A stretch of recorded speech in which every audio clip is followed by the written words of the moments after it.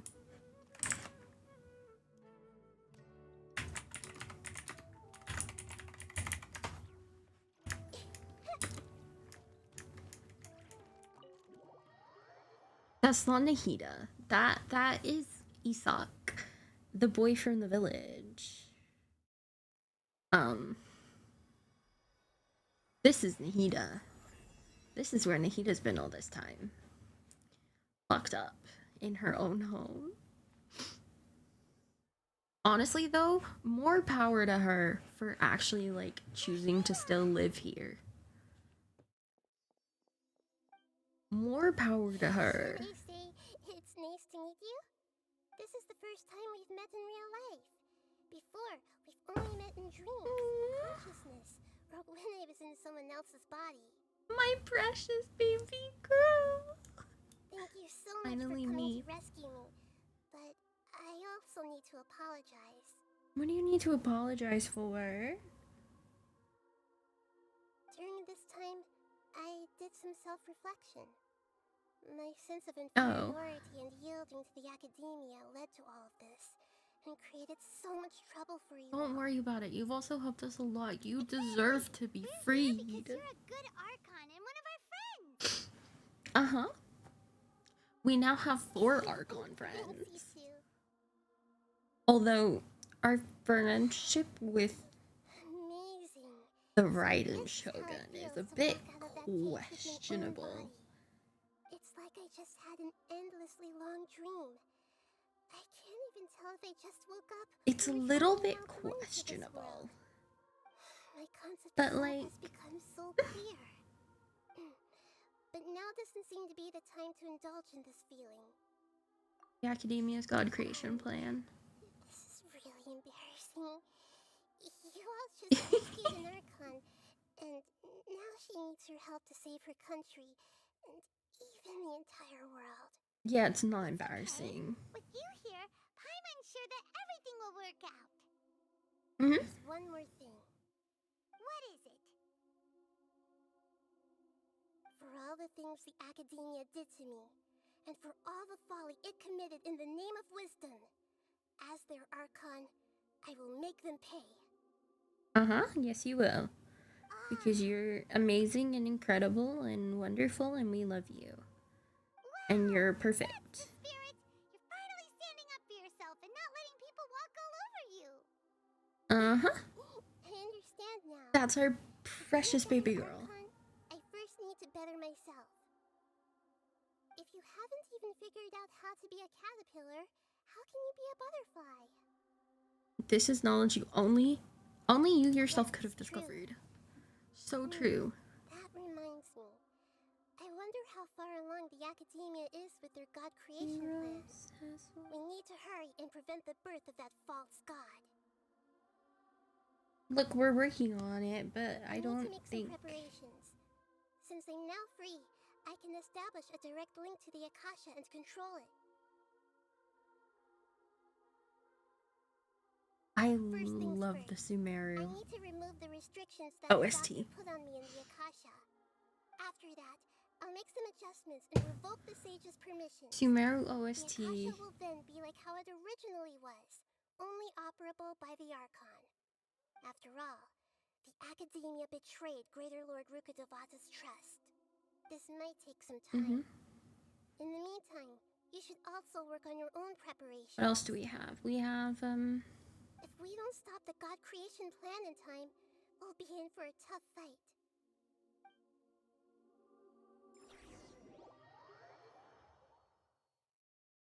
Fontaine OST is still my favorite, I have to say. Might as well prepare for a fight. But so far Nod Cry's looking like it's gonna become my favorite. But oh damn, we only had to wait like 40 minutes. So good. Nod Cry looks like it's gonna become my favorite because it's been so good so far. How's it going, But I'm done with the Sumeru OST.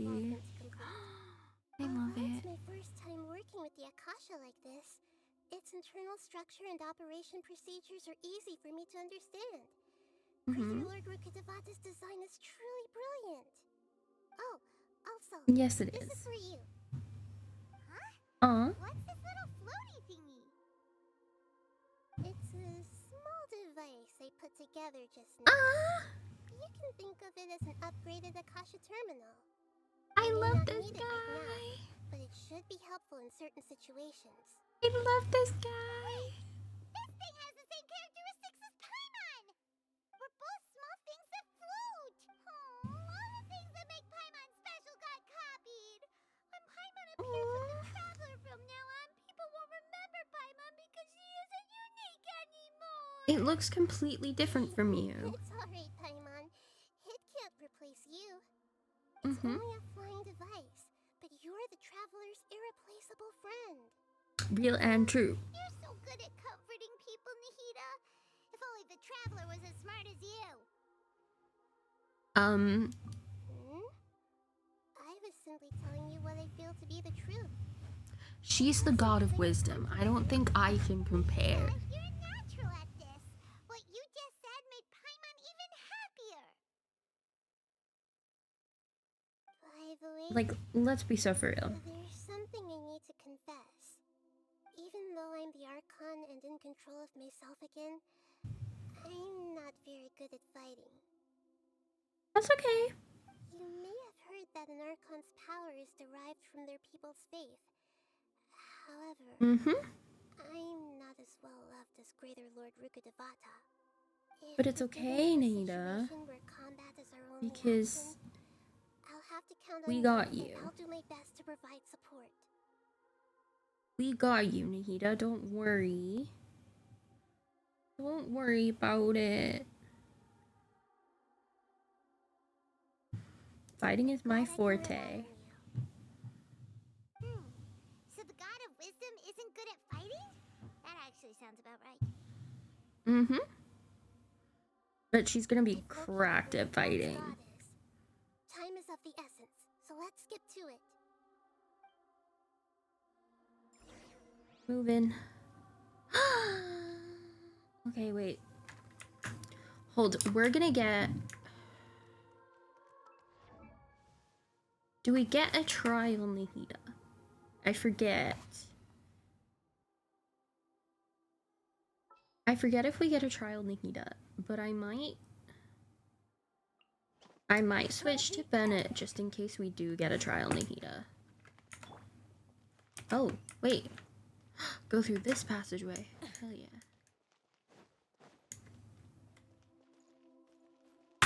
Deus Foundry. I think we get a trial, Nahida. So I'm gonna just, act like we do. What is this place? Is this really the way we need to go? Wow. Who would have thought That's my plan for, when I do Nilu's story quest as well. We're gonna, The sages wanted to realize their god creation plan without being discovered. The safest and we're most gonna convenient way yoink would be to her build within the academia itself. That's true. and put her best team on. Judging from the structure here, the project is a huge undertaking. The sages really saw the god creation plan as their ultimate goal. But this place They really doesn't did. look like it could have been constructed by the academia alone. The Fatui Nah. and the doctor sure didn't hold back. They provided a lot of technological support. Yeah, or else they wouldn't have been that generous. Is that So close to being done. We're almost finished. this doctor is different from the academia sages? He doesn't seem to share their sense of urgency. Instead of being interested in the end product, it's like he's enjoying the experimental process. The Fatui Harbingers are all such weirdos. So, the doctor being weird is actually normal. So, this Fatui that they're trying to turn into a god is called the Balladeer? We had previously come into contact with his consciousness. He harbors particularly strong obsessions. That he One is the does. desire for a gnosis, since he was created to be the vessel for one. The other obsession is probably related to his past. I can't quite explain it. Paimon knows that he was a prototype puppet for the Raiden Shogun before he became a Fatui Harbinger. That's why he wants a gnosis so badly. There's no way he'd willingly be a test subject. Now with that temper ego of his. It sounds like you know the Balladeer quite well. Well, I wouldn't say that. We've had a few encounters, but none of them were pleasant. Tell me more about him and what he's like. The more we know, We'll the better try we our can plan best. for and react to any future situation.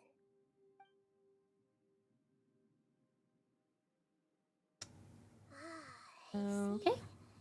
How fascinating. Alright, time to go.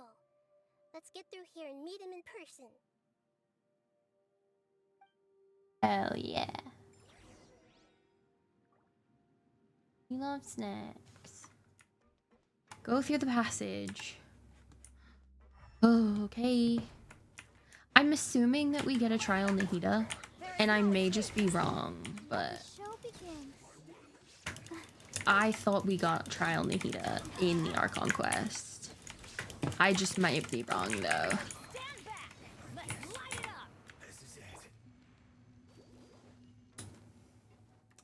But either way, we still have double Archons, and now we've got double Pyro, so we get attack bonus.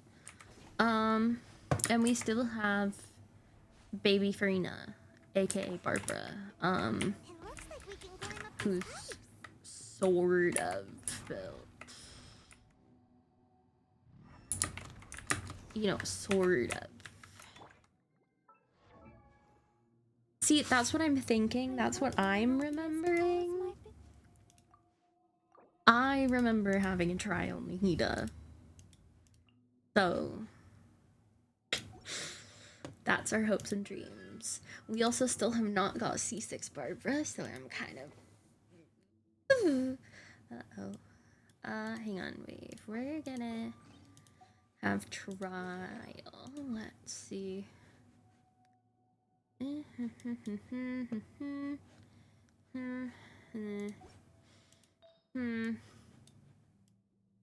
Right, we don't have Berserker. We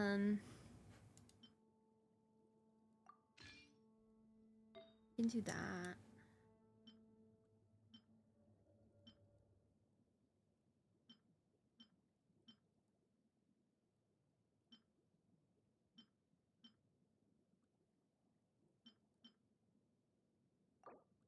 No. This is still one of your best options. Okay, attack. Let's switch you to this. Actually, no. You know what? Let's switch you to this. Let's switch you to that, Babs. Nahida, we don't really need anything. I'm gonna switch Babs to this, though. I'm gonna switch Babs and Nahida around a little. Just for the sake of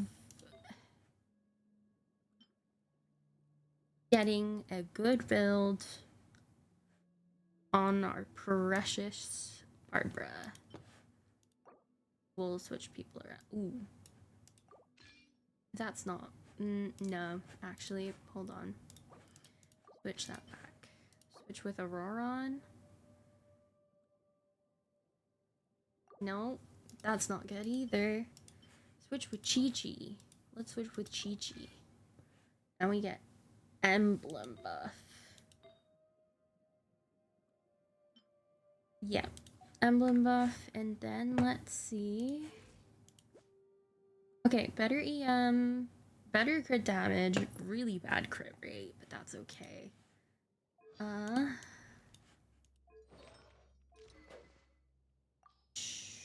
You still want Iron Sting, don't you?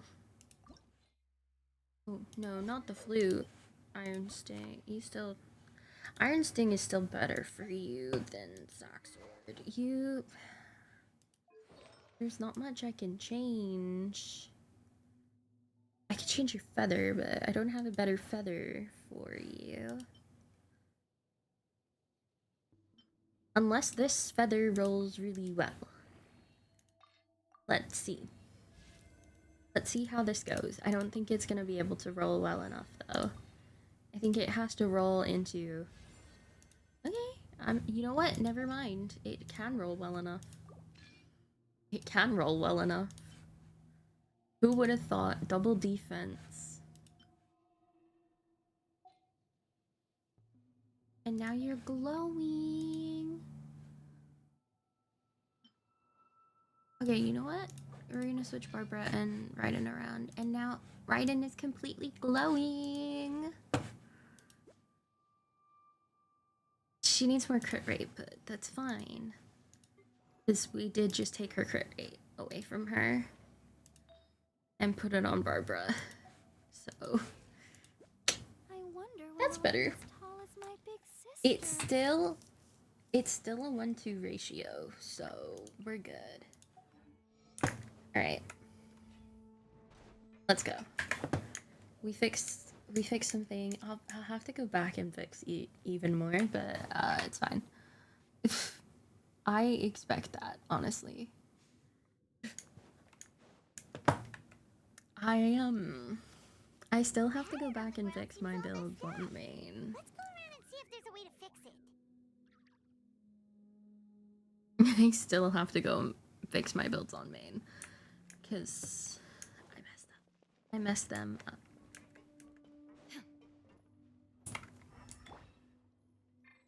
Okay, Oika.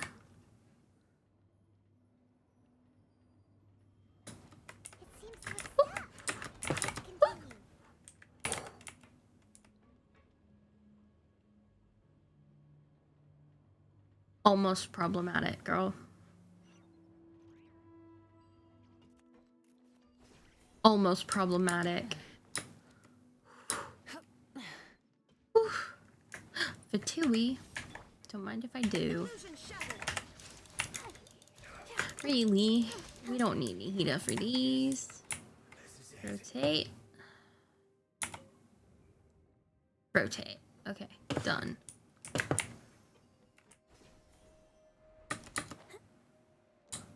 It's weird seeing Babs without her skin, because I have her skin on me.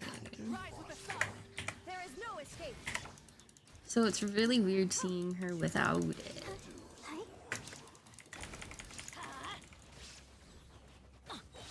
Go Benny, go Benny. Hell yeah. 78, Jesus. Okay, fine. Rotate. Rotate. Rotate. There we go. Okay. We go out here. The cart is stuck. Maybe there's something wrong with the tracks. Let's try adjusting the position of the device to clear the tracks. We don't want to go. Do we want to go that way?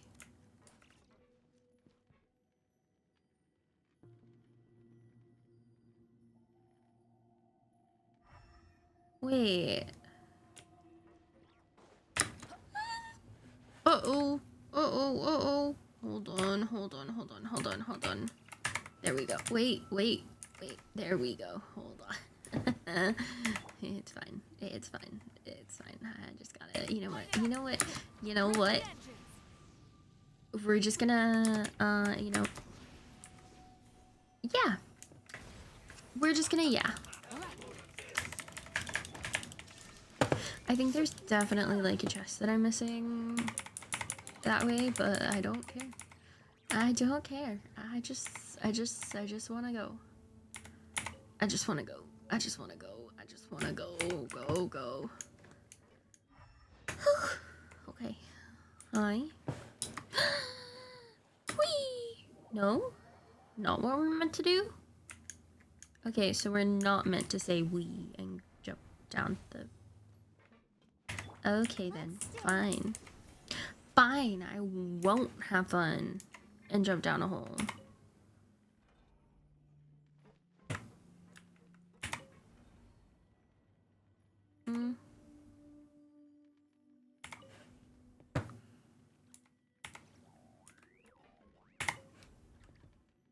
There.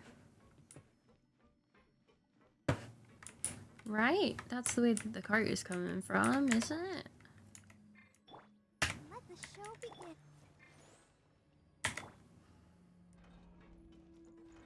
On we go. Penny.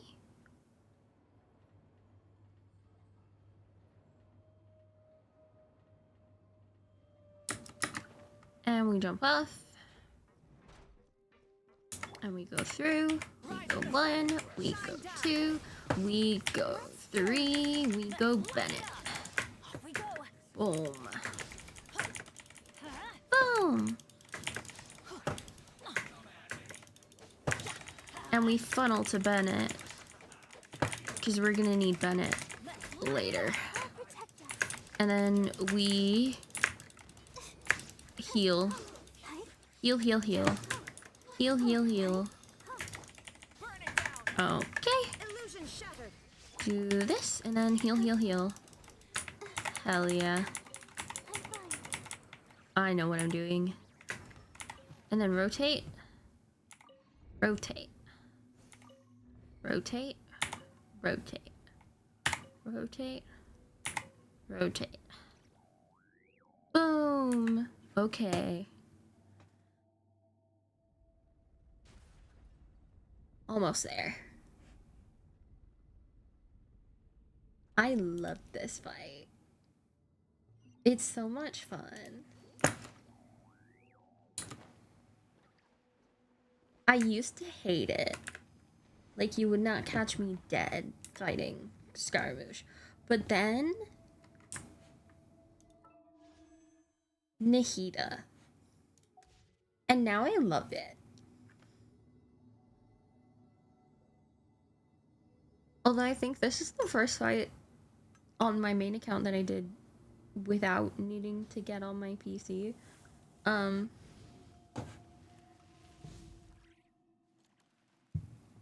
I think this is the first, like, boss fight that I successfully did on my iPad. Looking at its operational status, we must prepare for the worst.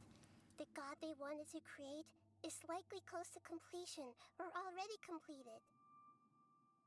Mm-hmm. Oh no. Mm-hmm. What should we do? Paimon can't imagine how hard it would be to fight against a Fatui Harbinger with a Gnosis. Are you nervous, Paimon? If you really want to know, of course Paimon's nervous. Aren't you too, Nahida? Yes, I am.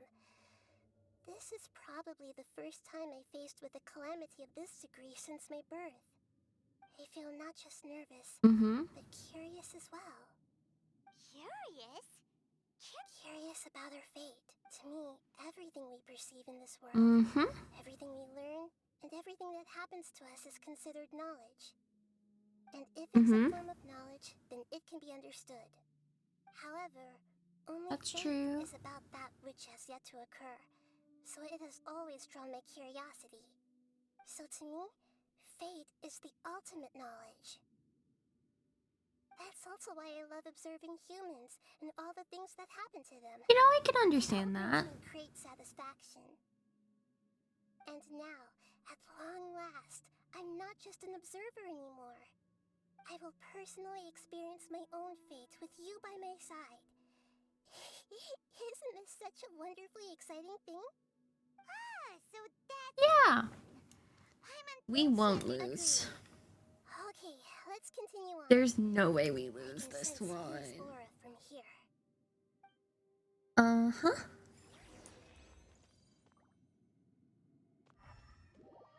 Oh. Oh? Why'd we get teleported out?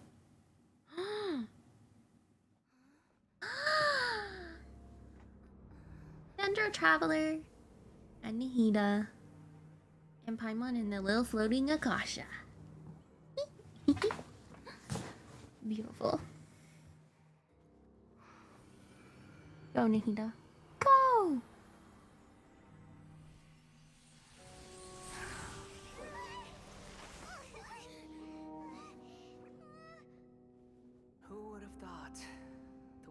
be so eager for my birth.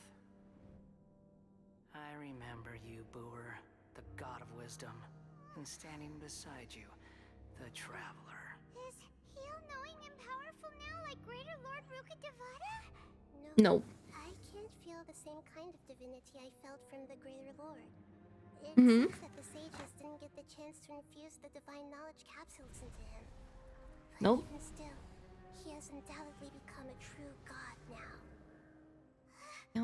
We're too late? The Balladeer has already become a god? The Balladeer. A long bygone title. When my spirit ascended to divinity, I felt as if I had existed for the same number of epochs as heaven and earth. Looking back, the existence of what once called itself Kunikazushi appears infinitely small and ugly. He said his name. Ugh, the boy. This imposing aura. It really feels like a god. Boy. A body that capitalizes on the Balladeer's original construction as a mechanical puppet, with the Gnosis serving as a constant power supply. How much effort and resources did the sages put into this? Probably From a shit technological ton. perspective, it's a commendable achievement indeed. It's no exaggeration to say, this is the culmination of human wisdom. Yeah, but it's not good human wisdom. Compliments at a time like this? But I don't think he's reached the spiritual height of a god. He's still the same old Balladeer on the Strife is inside. engraved upon every god and every gnosis brought forth into this world. Can you feel it? The exhilaration of such power and the thrill of anticipation for our contention. Nahida wouldn't feel the same things as you. Do you not realize that you are interrupting a conversation between gods? Lowly creature, know your place. I know my place. You don't know yours. The strife engraved upon a gnosis. You're talking about the Archon War. Tevat's current peace was not easily won. I didn't personally participate in the Archon War, but the way I see it, all those losses were meaningless, driven by the demands of the laws. There's no point in bringing it up again. Is that so? Yet I am deeply disappointed that It's I was very never much allowed so. the fortuity to personally participate in the Archon War. This is a first. Encountering a god in this world who does not crave power. Of course Nahida doesn't crave power. Abandon you, god of wisdom. But from now on, Nahida's followers will only continue to increase in number. Your judgment is as your existence. Unsubstantial. This is where everything He's ends, calling me Booer, unsubstantial? the god of wisdom. Me. You should know that wisdom cannot solve every problem. Like now, where your only Who option befriended is to face me in combat. 4 Archons. 5 if you count Frina. 6 if you count Reenact the Malika. scene of the Archon War. Come and inaugurate my birth as a 7 if you count Columbina. Since she's Archon equivalent. Okay. No Nahida yet. No Nahida yet. That's okay. I can do that. I can do this. Hey! These. Okay, okay. Hold on, hold on, hold on, hold on, hold on. I can do something silly right here, right now. I'm working on it. I'm working on it. There. It all comes tumbling down.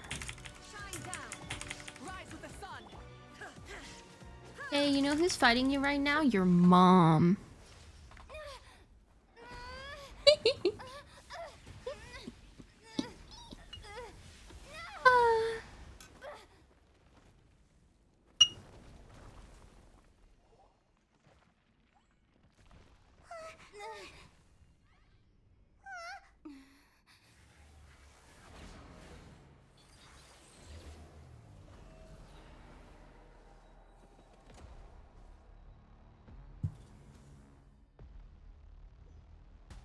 There's no Nahida?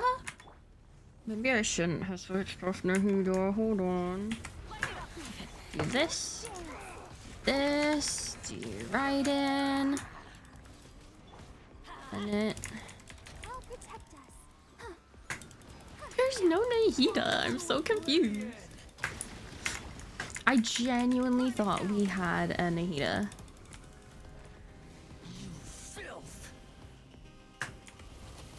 I genuinely thought we got Nahida in this. Bennett. Ow, ow, ow, ow. Barbara. I thought we got Nahida trial. Ooh. Let's get out of here. Like, get out of here, Malika. Thank you, girl. Okay.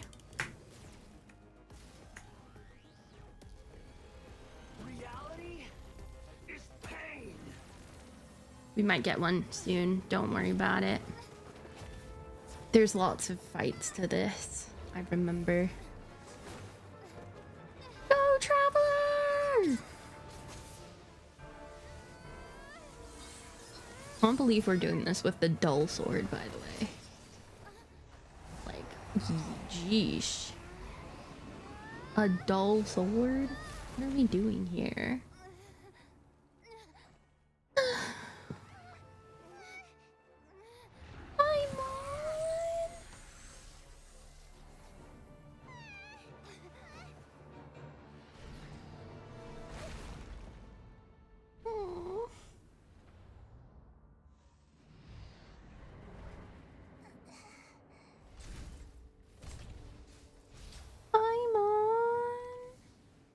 Supposed to be a battle between gods, yet you choose to hide behind a mortal. And now you're acting like you'd sacrifice yourself for holding her by her cape. Are you having fun proving a false sense of heroism to yourself, Brewer? Aww. He's holding her by her cape.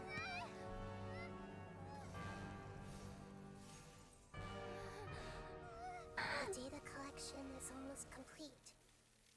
Do you even know how many times you've tried to take my gnosis from me?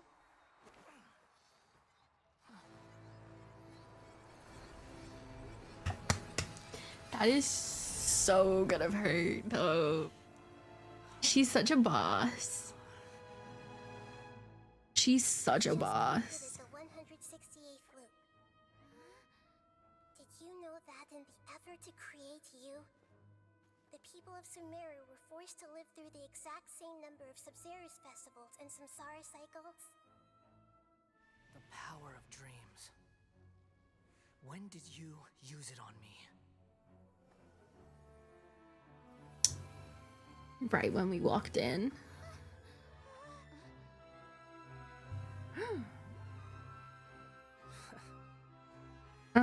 You can't even defeat me in a dream.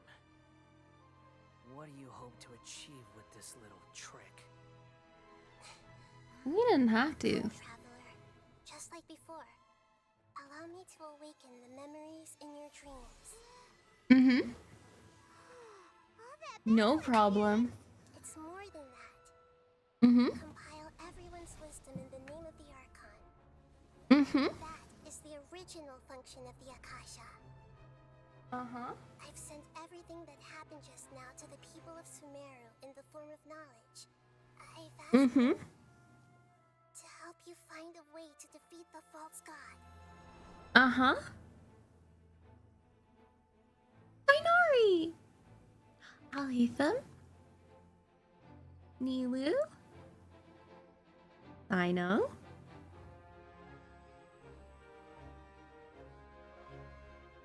Now, all of Sumeru's wisdom is at your disposal. Meaningless tricks won't save you. Oh, who cares? Oh, who cares? Not me.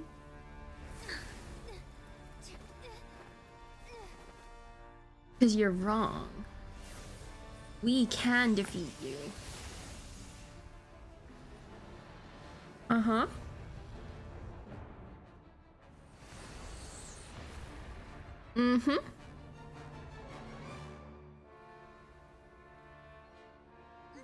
forget, we also control the power of Electro. Are you done with your tricks?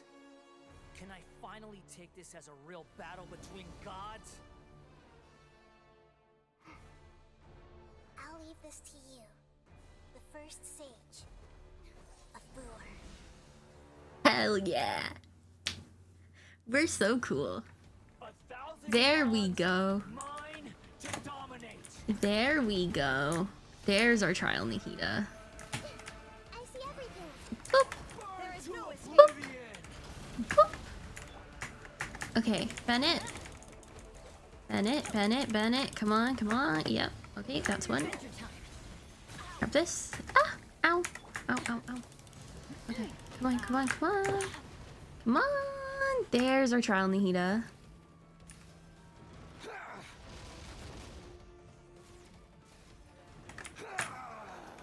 Okay, there's that. We do this. Grab this. So you can do a little bit. Bennett. We go over here, we grab this. Okay, that's not enough. That's really unfortunate. Bennett. Nahida. I know it might hurt a little, but like, come on, Nahida. Okay. And then this. And go there. Ah! Payback time? What do you mean it's payback time? Okay, Oika. Come on. Oika? Hurry. Okay, this one. And then this one. And we go here. And then we slay. And then we teleport. Lunge. Bennett burst. Bennett hit. Nahida burst. Nahida go. And then Raiden. Defeated by your mother. That's gonna sting. Humans. Filthy humans. Defeated by your own mother. Nahida can fly. I forgot she can fly. Oh.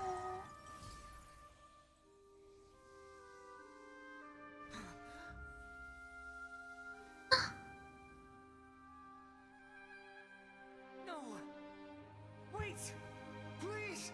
Anything but the gnosis.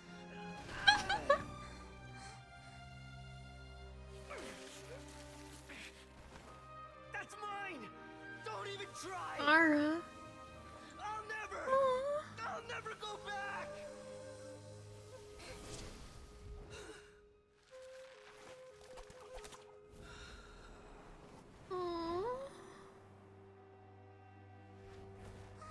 Ooh, that's gonna hurt.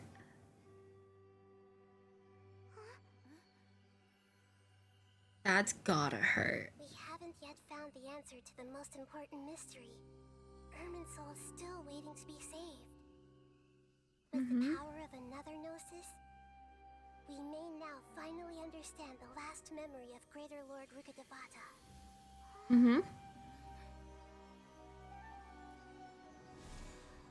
Let's do it. That's right. This is the last memory of my predecessor.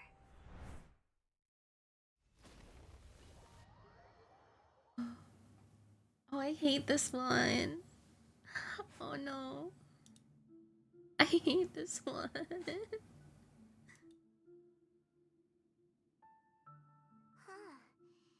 sure seems very different from what Paimon imagined. Shouldn't Irminsul be in this realm of consciousness? Yes, that is our destination. But I didn't expect the remaining consciousness of Greater Lord Rukkhadevata to be as polluted as this. Polluted? Surely not. Forbidden knowledge? It seems you know about a concept that even I don't completely understand. Could you tell me what you know? Our bad. Your inference seems logical enough. Forbidden knowledge once polluted the desert thousands of years ago, but was successfully repelled thanks to King Deshret's self-sacrifice and Greater Lord Rukavata nearly exhausting her power. Then, a second instance of forbidden knowledge pollution occurred during the Conria Cataclysm 500 years ago.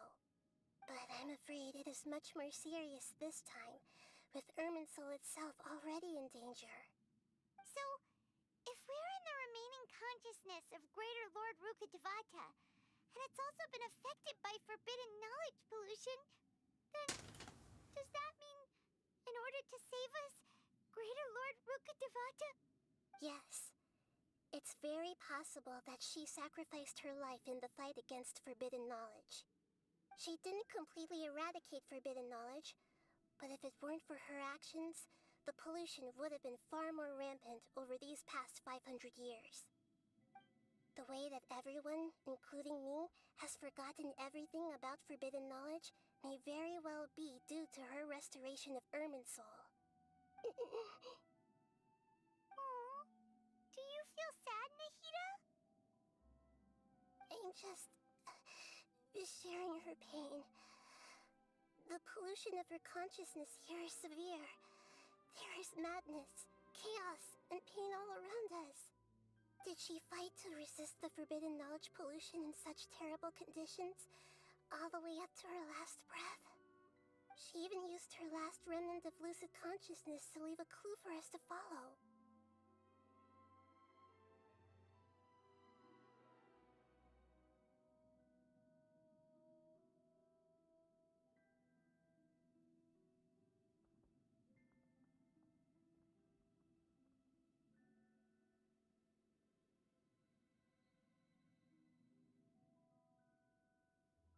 By clue, you mean the words world forget me? Yes. Her words were distorted by forbidden knowledge, so that's all we could hear. But now, we have a chance to find the answer to this mystery. We can cross the polluted consciousness until we found the right path to meet with her lucid consciousness. And then, we'll let Greater Lord Rukadevata tell us the truth in person.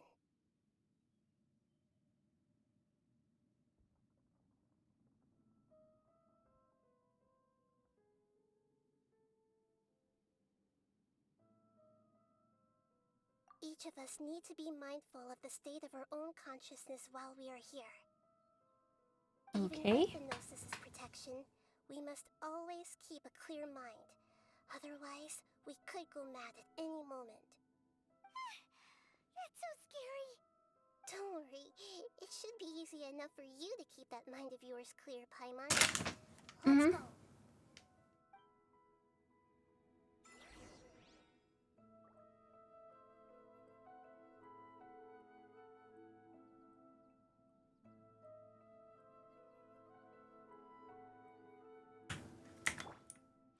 Wait, can I change? I can't change the party. No. Maybe I shouldn't have figured Nahida out. Hold on. There's reason here. That's okay. Hold on. I want Nahida here for this. I want Nahida here for this. This is important to have her here.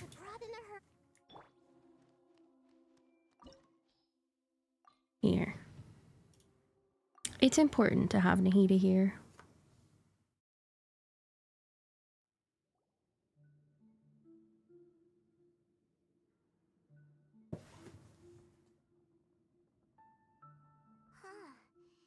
This sure seems very different from what Paimon imagined. Yes, that is our destination. Forbidden? We'll just be through this again. Your inference forbidden not in, but I'm afraid so. Yes, she didn't the way that ever. I'm just. Did she fight to resist the She even used her last remnant of lucid conscious. Yes, but now We can cross and then...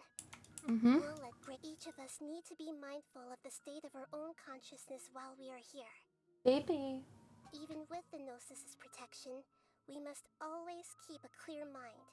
Otherwise, we could go mad at any moment. Don't worry. Let's go. Whee! In the air? Why is there a huge boat? That's the boat of consciousness, which symbolizes reason here.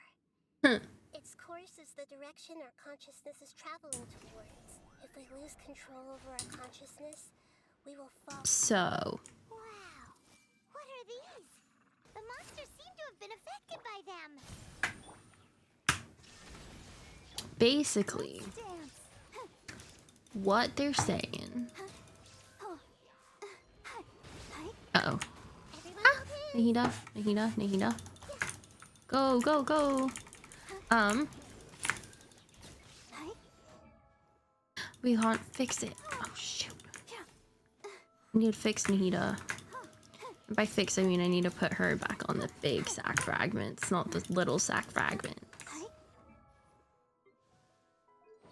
Artifacts. Yeah, you're still on 4-piece.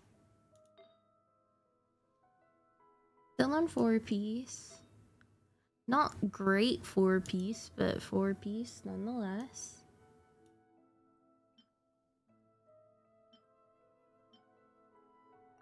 I'm gonna switch them back.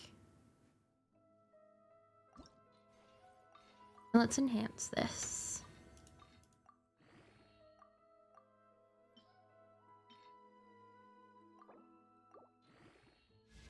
Okay, that's as much as we can enhance. Switch that back. We can't do anything here because it's not Wednesday, Saturday, Sunday. Wait, it is Sunday.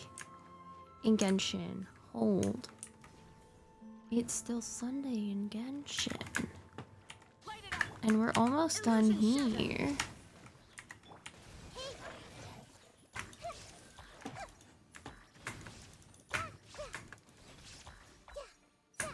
Uh-oh. Uh-oh! Burn it down. Look! 4-leaf sigils have appeared in the sky. Oh, over here.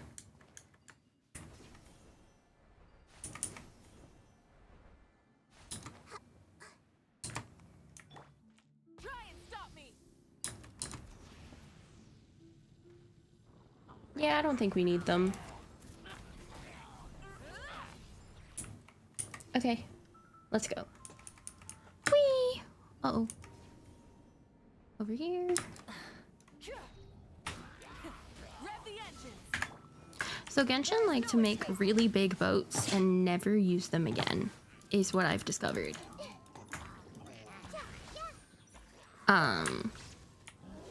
Because this is a massive boat. And they never use this model again. Just like... To control the boat of consciousness, we need to find the helm first. Just like Risley's boat. We've never seen Risley's boat again.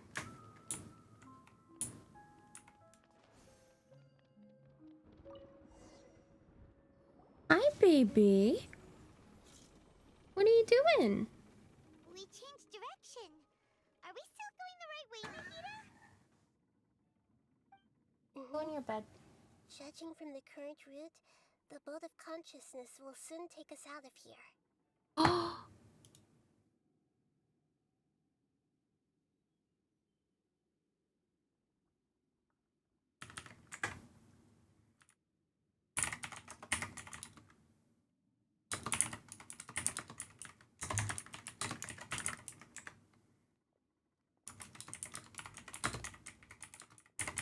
We'll be arriving at our destination soon.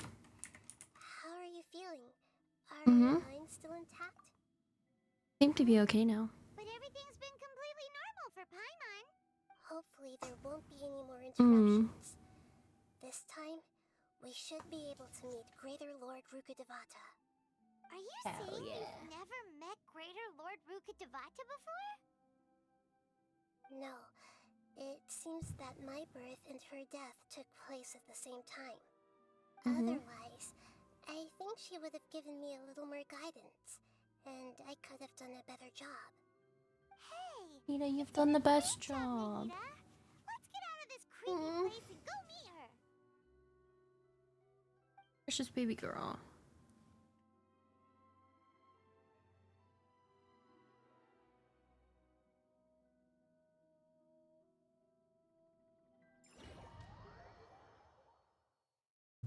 So, is this the place you were talking about?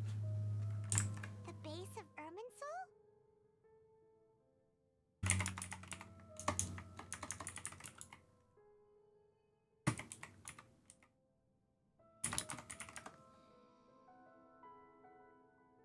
I love this tree.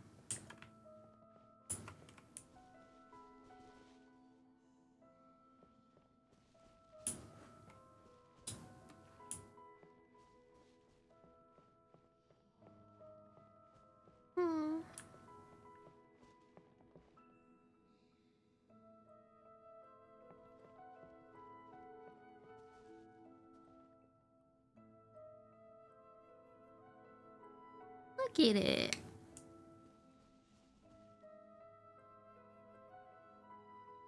Well, this is the place. We're here to find Greater Lord Rukkhadevata, right? Yes, we are. The one standing over there is... Is that... me? She looks exactly like me. Are you... Greater Lord Rukkhadevata? Yes, that's me. Are you surprised by my appearance? Irminsul and the surrounding lands have been reproduced here as they were years ago. But this is just a realm of consciousness. We are manifestations of the same nature. Hence why we would appear exactly the same. We're of the same That's nature? also the Trailblazer. Why? Because you are me, and I am you. You are me in the new samsara. The new samsara? As Greater Lord Rukkhadevata, I'm the avatar of Irminsul. And you are the purest branch snapped from Irminsul. Imagine it this way. This is also the Trailblazer. Its branches will eventually take root and grow, continuing the tree's life in another form. I'm merely the remaining consciousness of Greater Lord Rukkhadevata. The real me has presumably died a long time ago.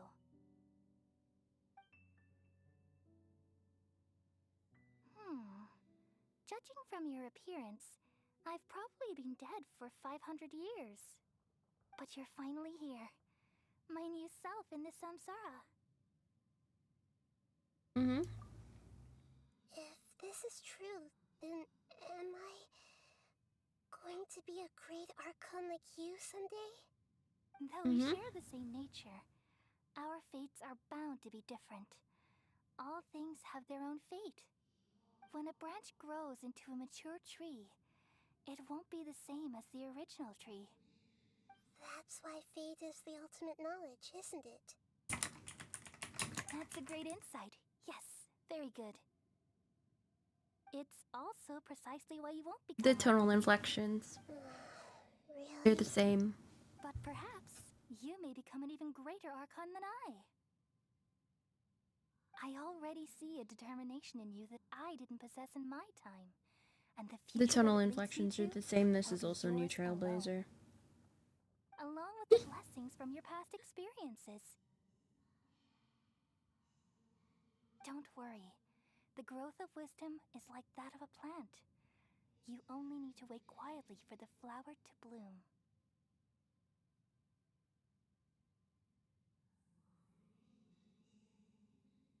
Come to think of it, the sages never had the faintest inkling of the meaning of wisdom. Thank you. Nothing makes me happier than discovering that the Archon I always admired was in fact myself in another fate. It's so nice to speak with you, Greater Lord Rukadevata. I've always wanted to meet you. The feeling is mutual. From the moment I snapped the branch off Irminsul and created you, I've also looked forward to talking with you. Could you tell me why you wanted to create me? And what exactly happened when you died? Ah, I see. You're here seeking answers, right?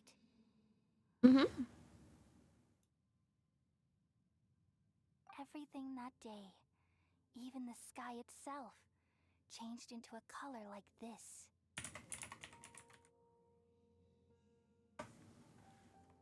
Conria Cataclysm.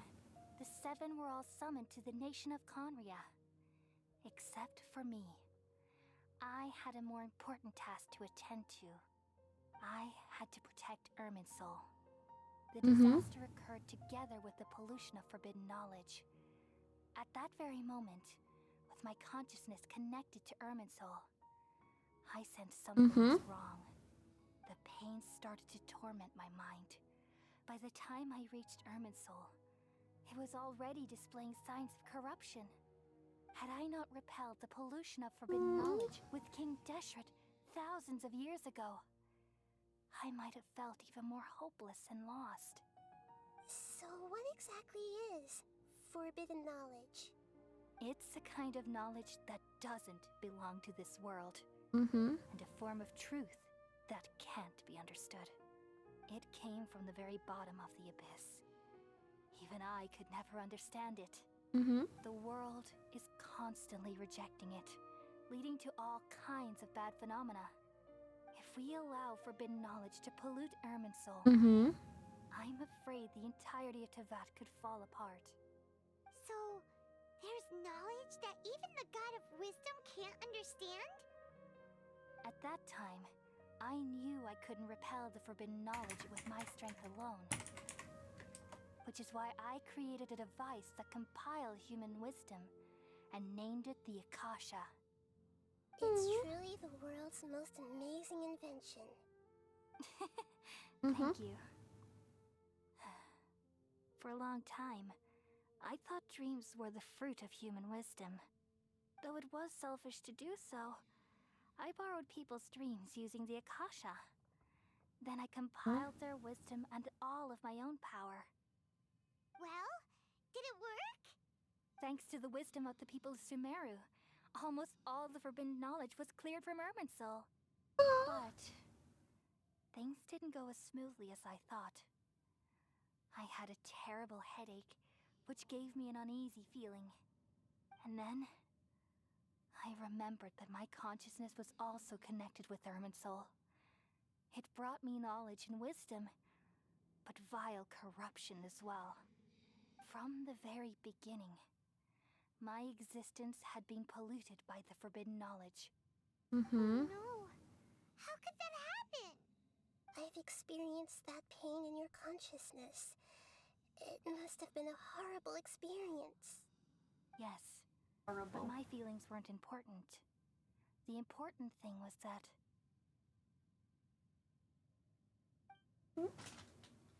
even if I died, my existence and everything related to me would continue to exist in Irminsul as memories and knowledge, meaning that the forbidden knowledge couldn't ever be permanently eradicated.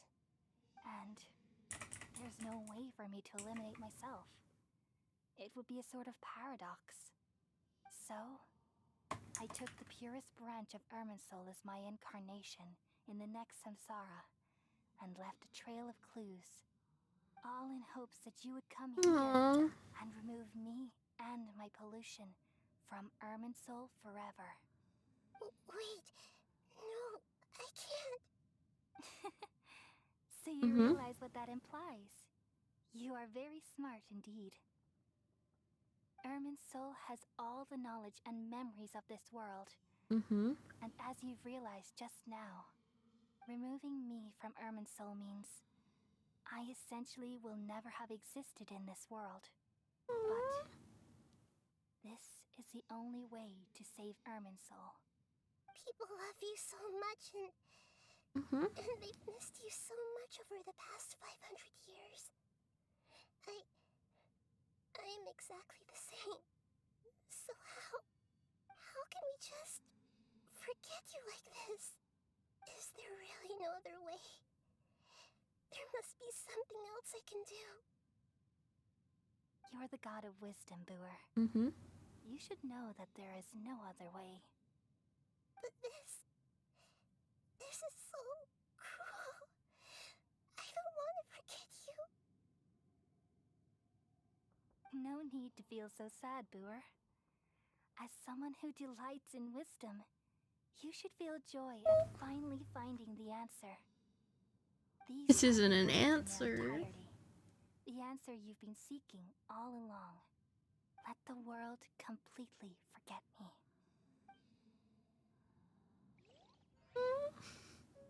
We all nestle under the great tree of wisdom, peering out to perceive the world.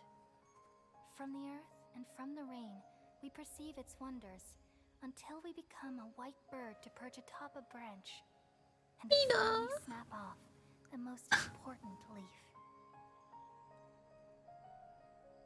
Once upon a time, I alone dreamed in this world. In my dreams, everybody would also dream after they fell asleep. Wild and wonderful thoughts would emerge from their minds.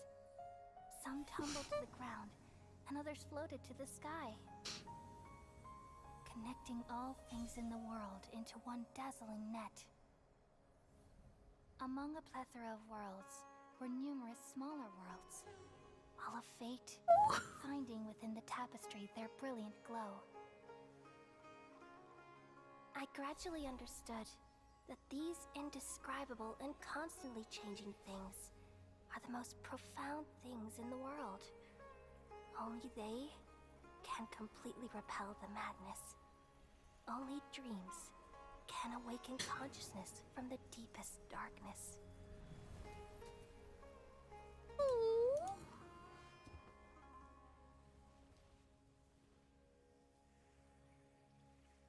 Oh, my precious baby girl.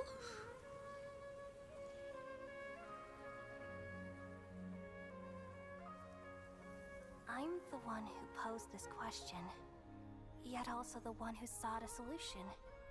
Saving the world with the dreams of the people used to be my answer. And now, you've also found your own answer, and I shall return all the dreams to the people.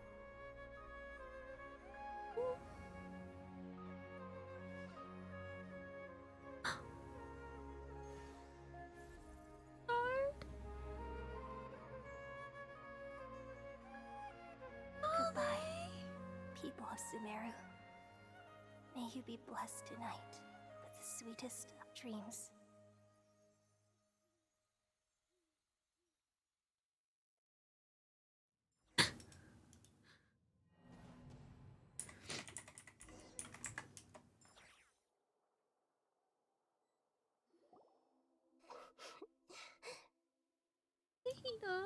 I'm alright. I'm just a little confused. We've just saved the world, right? So why am I crying?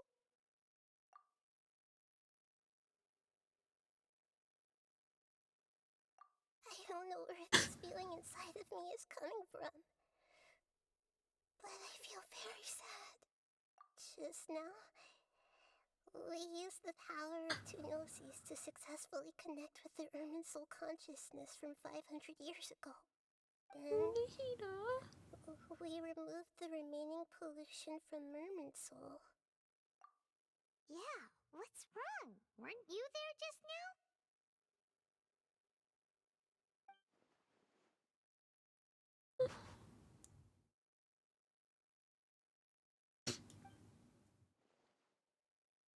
No.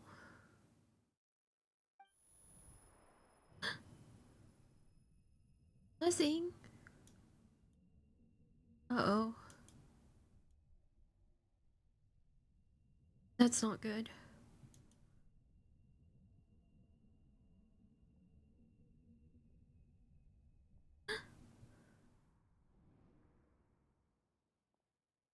Can you get out of here, please? Huh? That sound. Traveler, Paimon! I've been waiting here far too long. But finally I have the chance to be alone with you. All Get out of here, the precious time I Dottore. wasted has finally paid off. The doctor! What have you done? Just a type of sound wave that can quickly put defenseless people into a dream.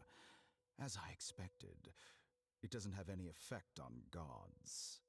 This is the only thing of interest I found among the sage's research. I thought I'd take it for a little spin. Don't worry. Get out of here. I know you would never forgive me if I actually killed them. I'm here to negotiate with you. Naturally, I won't do anything dangerous that could potentially damage our relationship. As if we want a relationship with you. I heard you had already left Sumeru. Why are you here again now? I left Sumeru, but I also stayed in Sumeru. Even the God of Wisdom is restricted by the habits of cognition. You mean there are many different versions of you in this world? An astute guess. Even the Get same out of individual here. will have different cognitions at different ages. A long time ago, I made a major decision in hopes of preserving all my perspectives of how I observed the world. Observation is the first step of any experiment, but observing the current world doesn't satisfy me. It lacks an important dimension, that of time. So I saved segments of all my ages and made them into independent individuals. That's all there is to it. Indulge me. How does the God of Wisdom find my method of seeking knowledge? It's an insult to the very concept of life. Life inherently has many rules and restrictions, each with its own significance and reason to exist. They can't be broken on a whim. Good. Amazing, even. Indeed, it's difficult for humans to make peace with themselves, not to mention oneself from a different period. Since you were in the academia, why wait until now to show up? You could very well have stopped us and helped that fake god. Simple. Let me ask you this. Would any staff member ever help the subject in the middle of an experiment? It was my experiment. So why should I interfere with the results? The academia saw the plan to create a god as their ultimate goal, yet you only saw it as an ordinary experiment. You really are crazy. If the experiment succeeded, you would have had a new god on your hands. How would you have faced your own god then? Would you still take the same stance? Would you still hold the same view of yourself? I'm first and foremost a scholar. These results should be left to the judgment of the hypothetical me confronted with that outcome. But you're right. And that's exactly why I'm disappointed with the conclusion of this experiment. As an individual, you don't have any sense of belonging. You seem to have even fewer convictions than a typical scholar. Oh no, I certainly have my own convictions. They just don't fit your standards, that's all. All right, that's enough conversation for today. The experiment is over, and it's time to tidy up the equipment and reclaim any useful materials. For example, the Gnosis. Nope. Lesser Lord Kusanali, you're an intelligent Archon. I'm sure you understand the disparity in our combat abilities at this time. Besides, you have no way to use that electro-gnosis in battle. Didn't you say you were here to negotiate with me? Somehow, it's starting to seem like you intend to take it by force now. I'm merely stating a fact. After all, I'm also a scholar. Naturally, I hope to show proper respect and dignity to the God of Wisdom. Yeah, but you haven't Your been. hypocrisy is built on absolute confidence. I understand your scheme, but what if I were to destroy the Gnosis now and awaken the heavenly principles. Awaken the heavenly principles? Do you think that's really possible? The heavenly principles have been silent for many years, but the Gnosis are symbols of their control over Teyvat and all the laws. Will the destruction of a Gnosis attract the attention of the heavenly principles? And if so, how do the Fatui plan to deal with the consequences? Do you dare to gamble such a possibility with me? Gamble? How surprising. I thought you would show evidence or use rigorous reasoning to prove your point. The word gamble is the last thing I expected to hear from the god of wisdom. But this is a clever move. You must have seen through me when I first captured your consciousness. Yep, we did. As a scholar, I respect all possibilities. This has always been my principle and is an essential trait as an experimenter. Indeed, I can't ignore this possibility. So tell me then, what are your conditions? This foreign Gnosis will only lead to disaster if it stays in Sumeru. But this electro-Gnosis is the prize I obtained after defeating one of your fellow Harbingers. Now, as the one who initiated this cascade of events, shouldn't you pay the corresponding price? Price? Interesting. What price would you have me pay? How about erasing all your other segments? So this is how you wish to restrict me, the most threatening opponent of the Nation of Wisdom. What you request of me is like plucking out the eyes I have placed in the dimension of time. Segments are extraordinarily difficult to make. They require extremely rare resources and enormous amounts of time and effort, requiring me to destroy them all here and now. Bravo. A suitably wise decision on your part. Yes, how very interesting. Can I assume that you have long been wary of me? Among all the versions of me, this segment you see now is the most selfish. If it weren't me, your idea wouldn't have worked. What did you see when you were imprisoned? You were observing me, and that's how you know I've long grown tired of their doubts and endless arguments. Like you said, it's difficult to make peace with yourself. Being as smart as you are, have you managed to do that? I see. If you think all those versions of me are worth a gnosis, then deal. You sure didn't hesitate much. Is the relationship between all the versions of you really that bad? I don't think there's any need to dwell on Seems that. to be. The surplus versions of me can be exchanged for a gnosis. Do you think anyone can offer themselves at a higher price? Besides, with my abilities, it's only a matter of time until I find better perspectives. Perhaps it's best to say, you're just temporarily ahead. But what I'd like to know is, how can you be sure that I've really erased them? I can see your remaining honesty.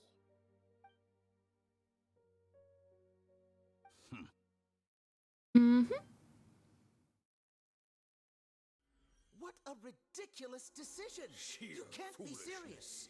How could I have been so short-sighted? You think this is the end? Wait, I'll have You'll make this moment count. You will regret this. No, I don't think I will. Well, have you confirmed that it's complete? Here, take it. The future of Sumeru City will be in my hands alone. I will shut down the Akasha and let curiosity and the thirst for knowledge drive the realm of academics once again. There won't be any further gaps for you to exploit. It truly pains me that my academic achievements have never been appreciated in my homeland. Of course, I have no interest in being rejected by this city for a third time. Well, you have Another been. chess piece. And where is your dendronosis? Don't be greedy, Harbinger of Snezhnaya. No, this is a different transaction. If you intend to turn off the Akasha anyway, then there's no further use for the Gnosis of Sumeru, is there? Besides, isn't it the Archon's duty to deliver what's desired of the Seeker? No, it's not. Judging from your expression, you don't seem to find the idea very agreeable. Then let's think of it this way. Since you're the god of wisdom, how about I exchange some knowledge with you? People exchanging knowledge with the god of wisdom is the stuff of legends. Yet here you wish to exchange knowledge for the god of wisdom's property. Arrogant as that is, it has piqued my interest. Let me ask you, have you in all your mighty knowledge ever heard the rumor that the skies of Tevat are fake? Huh? That's the secret hidden by Ermin's soul concerning the truth of this world. Once I finish telling you about this, it will be time for me to say goodbye. With negotiations, we've all gotten what we wanted. I'm very glad I got to meet you like this. Your arrogance may know no bounds, and convictions may mean nothing to you. But I'll still listen to what you have to say. See, Nina, I don't think you should.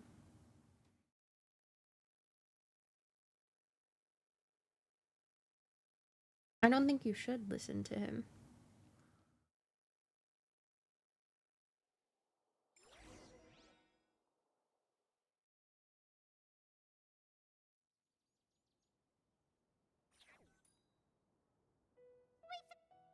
Together!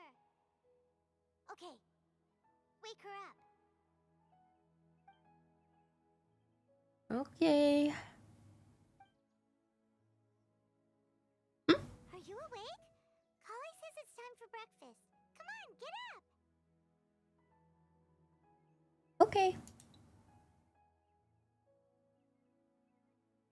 Good morning. How are you feeling today? Pretty good. It looks like we've recovered pretty well. Not even Tainari could stop us from going out now, right? Come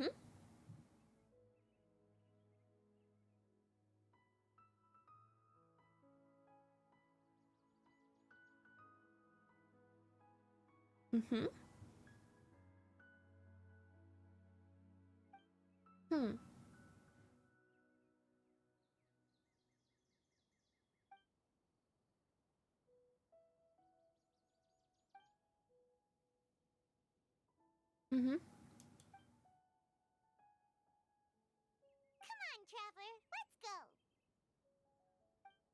Agreed.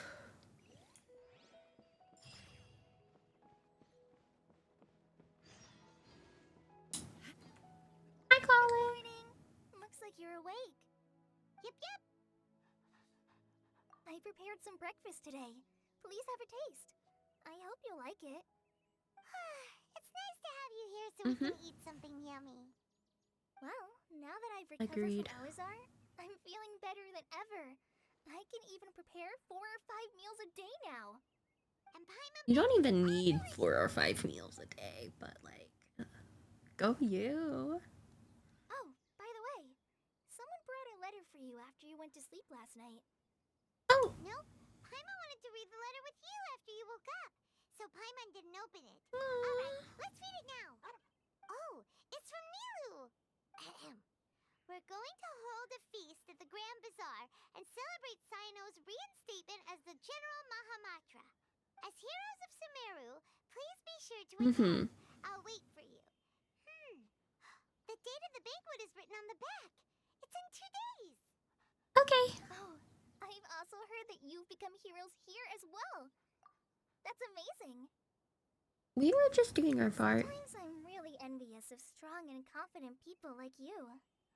You're amazing too, Kali. You're embarrassing me.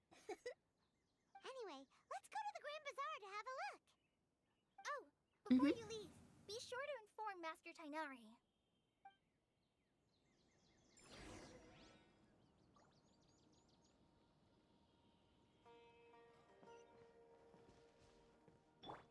I see everything.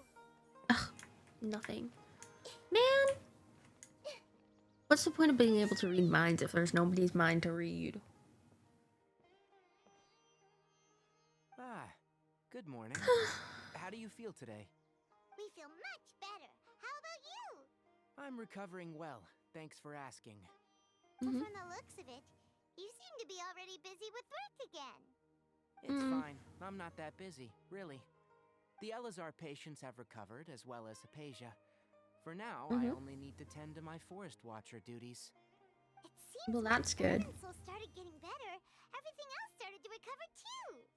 Yes, but there are still some residual effects. The withering is one example. Though it won't spread anymore, the existing zones won't just disappear. We forest rangers will still need to do the work. I appreciate that's a lot to ask. We have some good news. Sino got his position back. Hell yeah! This news is hardly new. He had already mentioned it to me before. Huh? You mean he was already here? Why didn't he come to say hi to us? He visited once, but he was afraid of disturbing you while you were resting. He just asked me a few questions and left. I see. We already know all about the celebration feast. Celebration feast? No, I haven't heard anything about that. Huh? Didn't Nilu say in her letter that they would celebrate Sino? He didn't tell you? Perhaps. Or, alternatively, he doesn't know about it either. Come to think of it, Sino doesn't seem like the type who'd enjoy a celebration feast. Yeah. Not really. You and Kale are both Sino's close friends. Why don't you come to the feast with us? Kale has taken over some of my tasks these days. I don't think she'll have time for it. Not to mention me. Crazy, you're not gonna go to your husband's feast. You see, some VIPs have come to the forest recently. Huh? VIPs? Very important Paimons? Well, technically speaking, they are former VIPs. The sages involved in recent incidents have begun their training in the Avidia Forest, and the people they had previously imprisoned have all been released. Huh? Yes, he's a little weak, but he isn't injured and his condition is stable. Lesser Lord Kusanali, in her boundless mercy, has decided to spare Azar and the other wrongdoers. Supposedly, they were ashamed of their shallow ideologies, and have decided to dedicate the rest of their lives to cultivating wisdom in the Avidia Forest. When they learned that Kusanali had defeated the Balladeer and saved Irminsul, they were shocked at first, but also became happy, feeling that the sacred light guiding them on the path of discovering wisdom had begun to shine once again. As a result, work has increased for the forest rangers. That sounds really exhausting. There's nothing we can do. Yep. Really. But that's another topic. Back to the matter at hand. Are you two planning to head out? Ah, right! We're here to request permission to head out. Would that be okay? You've recovered well. You may go. But be hell yeah. Of course we will.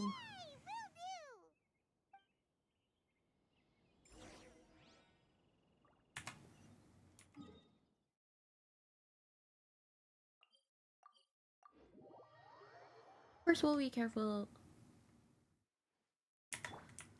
Full throttle!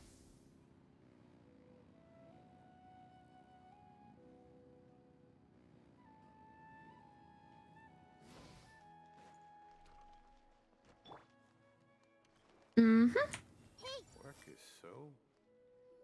Well, there won't be any problems if the feast starts at that time. Everything has already been prepared. Mr. Zubair, I finished tallying things up here. Well, except for the guests.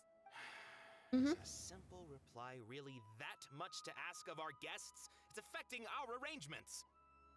Oh, It's it'll be fine. fine. Besides, it never hurts to get things ready in advance. I was thinking the same thing. The feast will be held sooner or later, right? Mm-hmm. Hey, Nilu! Traveler, Paimon! We got your letter, so here we are! You're the best. The other guests haven't even replied yet. Huh? Are we the only ones that have arrived? Yeah. I had someone deliver letters to all of our guests. Maybe everyone is still busy with other things. Look, I get it. Sumeru is in an extremely important period of transition right now, but even if your friends are important figures, they shouldn't just ignore your request like this. We're not Nilu ignoring is Sumeru's anything. #1 celebrity, after all. Yeah, we know. Of course, you're right. You have no idea how happy I am to talk to people with good taste.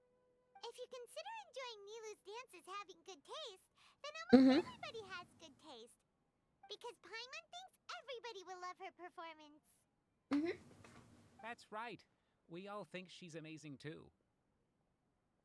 Nilu is an absolute favorite among those of us who frequent the Grand Bazaar. For Outlanders, you have a great eye. Master Zubair, let's have a vote for the most outstanding audience members next time. I think these two may win. Nonsense. It is not for us to determine the value of an audience. But indeed, we could try giving gifts to people with particularly good taste.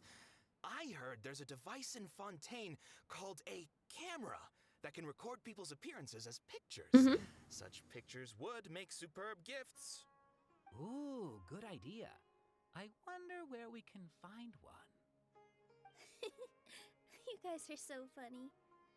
There's really no need for that. I'm satisfied just being able to perform here. There's always a lot going on at the Grand Bazaar. Yeah, and that's why I love it here. Traveler and Paimon, could you help confirm if the letters were actually delivered? If for some Not a reason problem. they didn't receive the letters, then please tell everyone that there will be a feast here.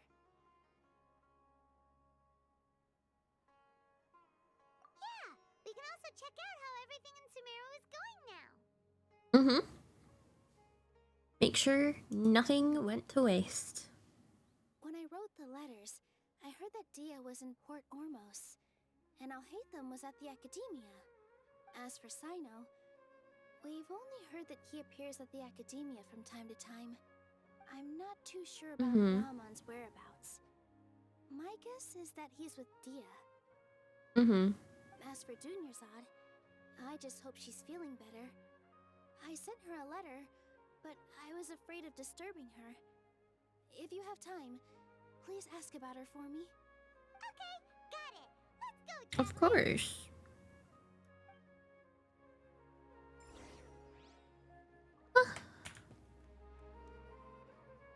Everyone hold hands. Nothing. Okay. Teleporting around Sumeru City. Like it's no big deal. But it is. I sit.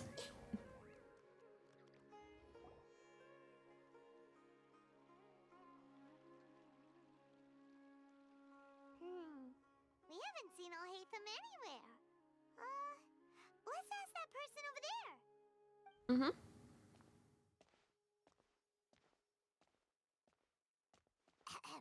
Hey there, have you seen Alhaitham around?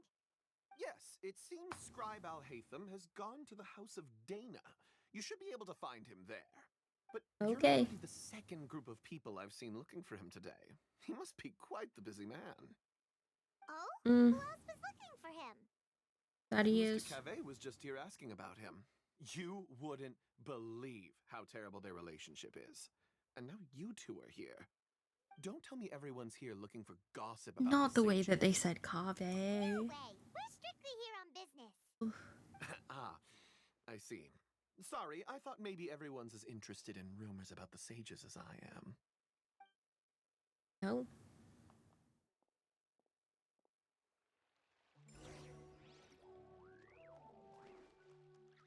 Alhaitham isn't a sage, though. Alright, we're riding a motorbike through the halls again. More specifically, we're riding a flaming motorbike through the halls.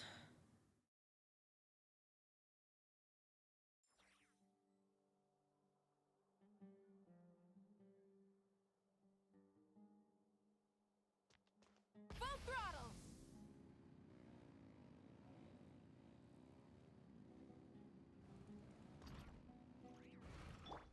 Hey. Hold on, hold on. Oh, fuck. Oh, Hatham should be around. What do you mean we already entered into the thing? That's insane. Oh, he's over there. But it looks like he might not have time for us. He does have a visitor. Well, I guess. Just put down that worthless book and tell me what happened in the academia. This is not just some worthless book. Do you have any idea how difficult it is to find a physical book like this in Sumeru? It doesn't matter. It's probably just another thing that you used your authority to get your hands on anyway. Just put it aside. Listen, I came back today only to hear that the sages have disappeared. Oh, you sound surprised. I thought you would already know the inside story. Would I be here asking you if I knew? You're the scribe, not me. So just tell me what you know already. Well, I almost became a sage. Huh? Oh, don't sound too surprised now. You're the renowned Kaveh, light of the Ksharawar. Besides, as a master builder and craftsman, chances are you'll be appointed as a sage too. Why do I feel like you don't really mean it? Huh. What makes you say that? Why would you question my heartfelt sincerity? Maybe it's because you've never said anything good about me before. Yeah, well, I share a similar sentiment, and anyone who knows you as well as I do would surely do the same. Oh, you... See? This is why I hate discussing anything with you. Your ridiculous and arrogant attitude always gets in the way. It seems that you really can't stand my personality. Ha! What was your first clue? Well, then you might as well move out of my house. Are you threatening me? Stooping to a new low, I see. Ugh, and don't change the subject. You, a sage? What a joke. The academia might Threatening with a good time. Are they having a fight?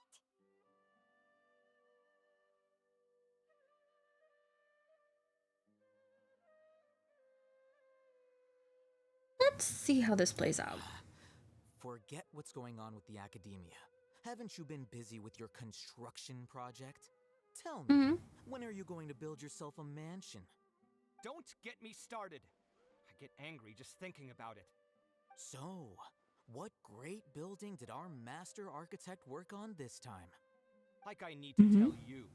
Keep your nose out of my business. No, I think we deserve to know. Where were you when Sumeru needed you most? I was in the desert for a large project. Considering Haravatat's utter so ignorance rude. of architectural and aesthetic matters, you probably wouldn't understand. Which is truly unfortunate. I can only pity the man who doesn't understand the first thing about beauty and romance. Unlike a true... Hold on, wait a second. What do you mean by when Sumeru needed me most? Well, while you were fiddling around in the desert, many people came together to save Sumeru from a crisis. Ha! And you think I'd believe that? Look, all you really need to know is that Azar and all his accomplices have all been overthrown. Huh? What nonsense are you talking about? It's no skin off my nose if you don't believe me. It's not like my Darshan was the one trying to apply for funding from the Grand Sage. Yours, though, on the other hand... You know what? Oh, don't you. I'm sure someone knows what's going on here. You're dead if I find out you're lying to me. He's dead, then who's gonna pay for the house? Just saying.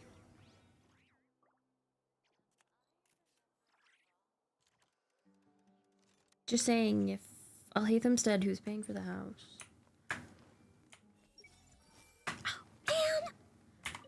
Really hope we could read their minds. Oh well. It's you two. What's the matter? We're running some errands for Nilu. Have you received her letter? Letter? Nilu said she sent out a letter inviting everyone to a celebration feast in 2 days at the Grand Bazaar. We'll also be celebrating Zaino's reinstatement as General Mahamatra. If she addressed the letter to all Hatham of the Academia, then the letter should have gone to my office. I've been busy these days, so I haven't had time to check for any new mail at my office. I only now have some free time to attend to personal matters. Have you always been so busy with your work? I see. Of course not. I'm only busy these days because several sages have been dismissed recently and the whole Academia was practically turned upside down. Tainari told us they all went to train in the Avidia Forest. Apparently they will spend the rest of their lives there. That is already the best possible ending for the likes of them. 4 of the 6 great sages were possessed by their desire for power and attempted to create a new god. In order to pull it off, they even imprisoned the other 2 rational sages. To imagine such things could take place in the Academia. I don't know where to... Yeah, you're right. Feels kind of strange to hear them called that after all this time. But then again, the 6 great schools sounded pretty impressive too. Yes, at least that's how they're supposed to sound. It's said that when the Academia was first founded, the Dendro Archon herself established the 6 great schools, each representing one of the 6 different types of wisdom. Numerous Darshans have sprung up and faded. Only the 6 Darshans, attaching themselves to the 6 great schools, have stood the test of time and obtained permanent seats in the Academia. Now, the 6 Darshans are nearly synonymous with the 6 great schools, and the leaders selected for the schools are the 6 great sages.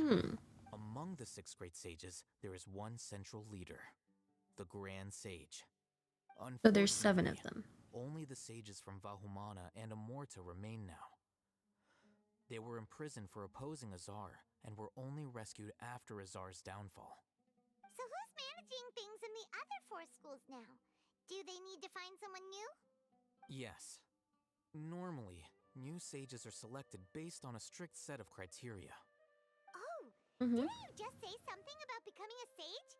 If they pick you, then we'd have a huge connection in Sumeru. We would. And it would be silly. Paimon has a point. Yes, about that. You didn't let me finish my sentence.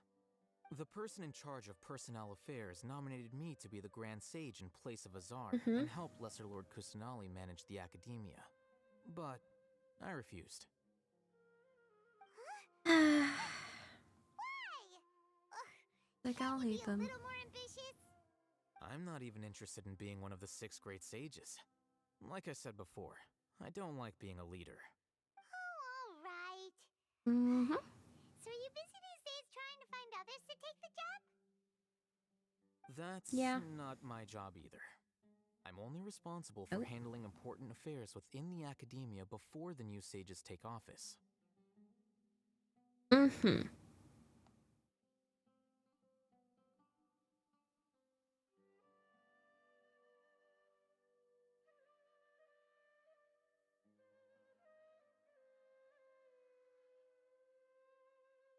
I see.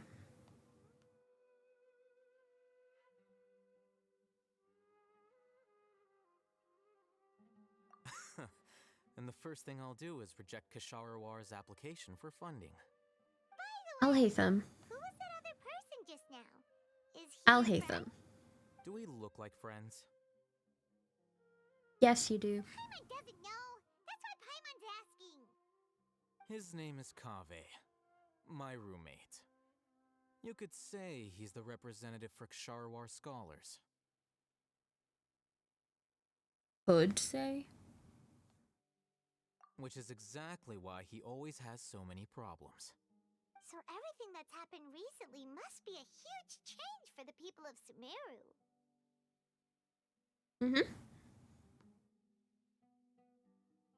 Very hard Such work is the these work days. of the Academia Scribe.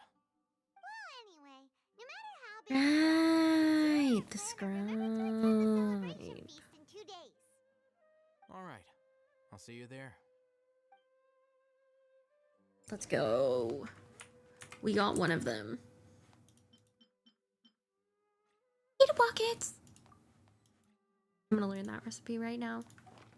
I don't care. I'm learning the pita pocket recipe. We'll become proficient in pita pockets. Easy, no problem.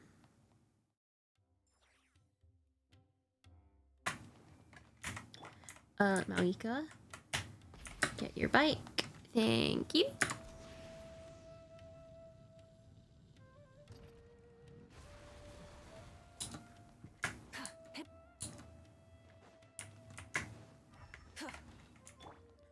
You are Fontanian. Buy me out. You should offer at least twice as much as that.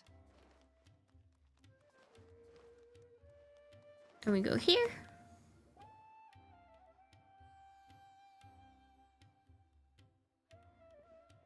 This is Port Ormos.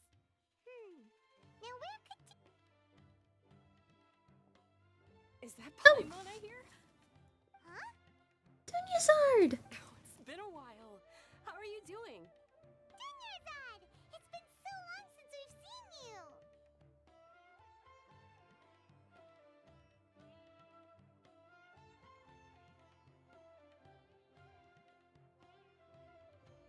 We're good. Well, I can go as far as saying I have never been happier in my entire life. I don't know if you've heard, but Alizar has completely disappeared, and all the patients have recovered. Yay! Knowing them and the connections they've got, I'm sure they've heard about it. We may or may not have had a hand in that happening. No. That's right. My lady is feeling better now, so I'm accompanying her for a walk. Why do you still call me that, Dia? You've already informed my father of your resignation. I guess I'm just used to calling you my lady. Old habits die hard. Resignation? You mean you're quitting? Yeah, I might start losing my edge if I keep being a bodyguard for the Homayanis. You know that my parents and I are fond of you, and that we appreciate you very much. It wouldn't be a problem if you wish to continue to be our bodyguard. I'm not a woman that's easily persuaded. You should know that by now, my lady. When I took this job, I had already decided that I'd quit as soon as you recovered. It's time for me to get back out there and chase that horizon. So what are you gonna do now if you're not gonna be a bodyguard anymore? I want to take a risky job and put my body to the test again. Huh? But we literally just finished one of the most dangerous jobs ever. Are you getting bored already? I know. If I hadn't joined in that plan with you, I wouldn't have come up with this idea. I guess I still get fired up by that feeling of going all out in a fight. It made me realize that I'm still a mercenary through and through. Really? Life is short, and I'm happy that I got to be a part of that operation. But the whole thing also made me realize that there are still many problems in Sumeru. And as a desert dweller, I'm still not completely ready to settle down on this side of the wall. Well, I remember a friend had someone bring you a message. You mean I'll hate them? I didn't expect him to still remember that. I thought he was joking. We just came from talking with Alhaitham at the Academia. Did he tell you that he suggested that I come work at the Academia? What?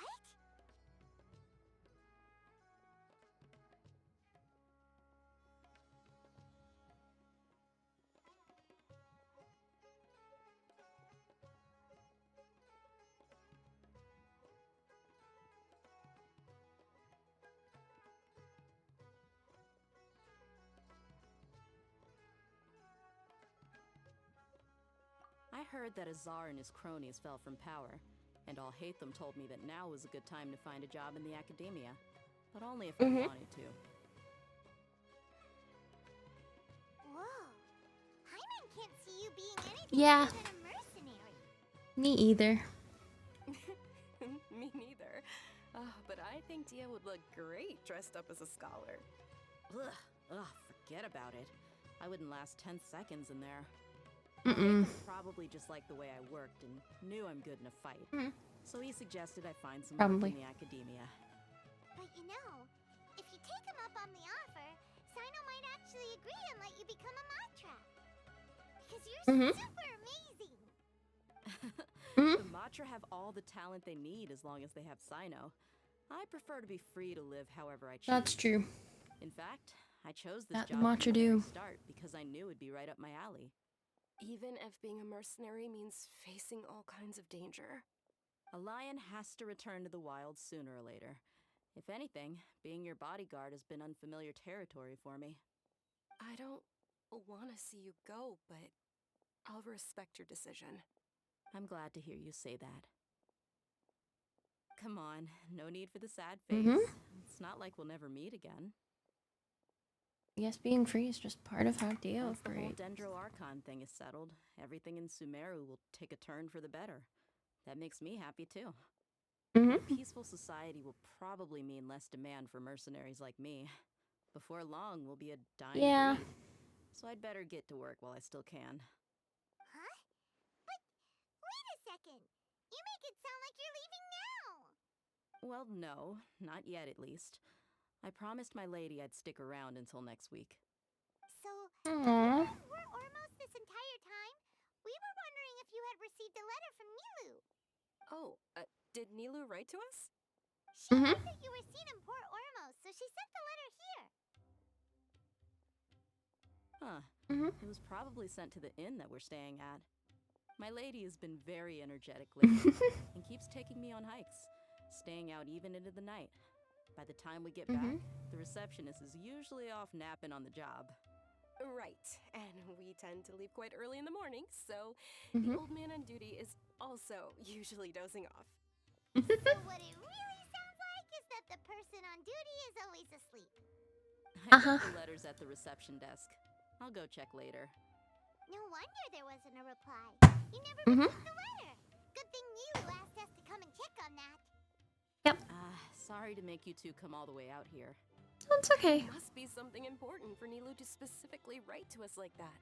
Yes, she said they were preparing a victory feast in the Grand Bazaar. We'll also be celebrating Sino's reinstatement as General Mahamatra. She was hoping you would come. Great! I'll be sure to attend. Count me in too. But is there some sort of dress code or anything for the feast? Can I just show up looking like this? Since it's being organized by Nilu, I don't think she'll be too picky about that. If anything, I think she wants to see us as our most natural selves. All right, then this is how I'll show up. The feast will be held in 2 days, so don't forget. Sure. Thank you so much for letting us know. We'll see you there. Oh, by the way, do you happen to know where Sino and Raman are? The General Mahamatra always comes and goes without a trace. Normally no one knows his whereabouts. Normally. But last time we met, he mentioned that he had something to do in Aru village.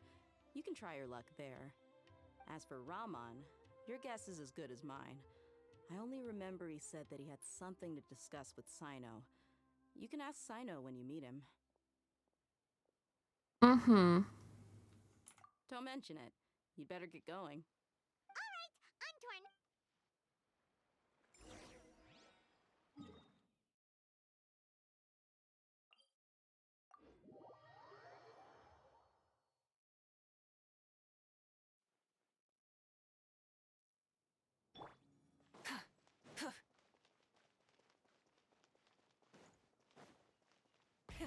Rev the engines!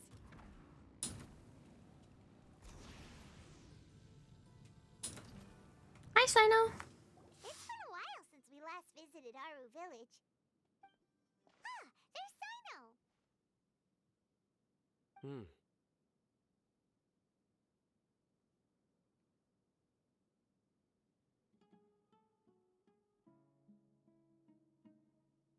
It's been a while. What brings you here? We recovered well, and Tanari agreed to let us leave, so now we're out and about again. It seems Gandharvaville's medical treatment is still as good as ever. And Tanari is recovering well, too. That's good to hear.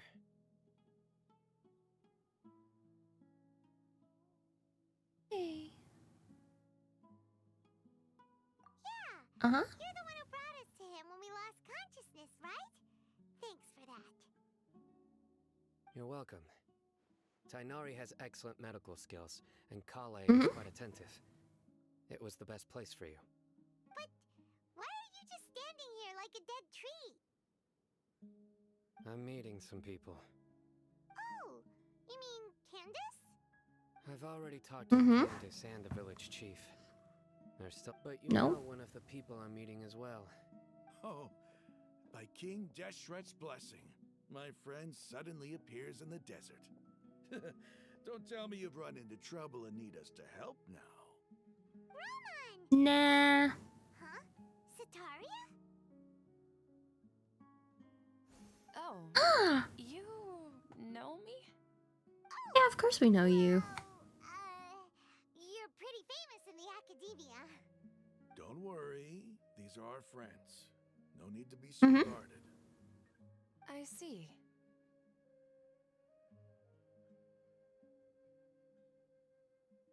I'm doing well. Many good things have happened recently. Same here. Really, I feel that my whole life has started to shine after suddenly finding a new direction. Oh, tell us everything. Yeah, you go ahead. Alright, well, I suppose I should start by saying I've decided to leave the academia.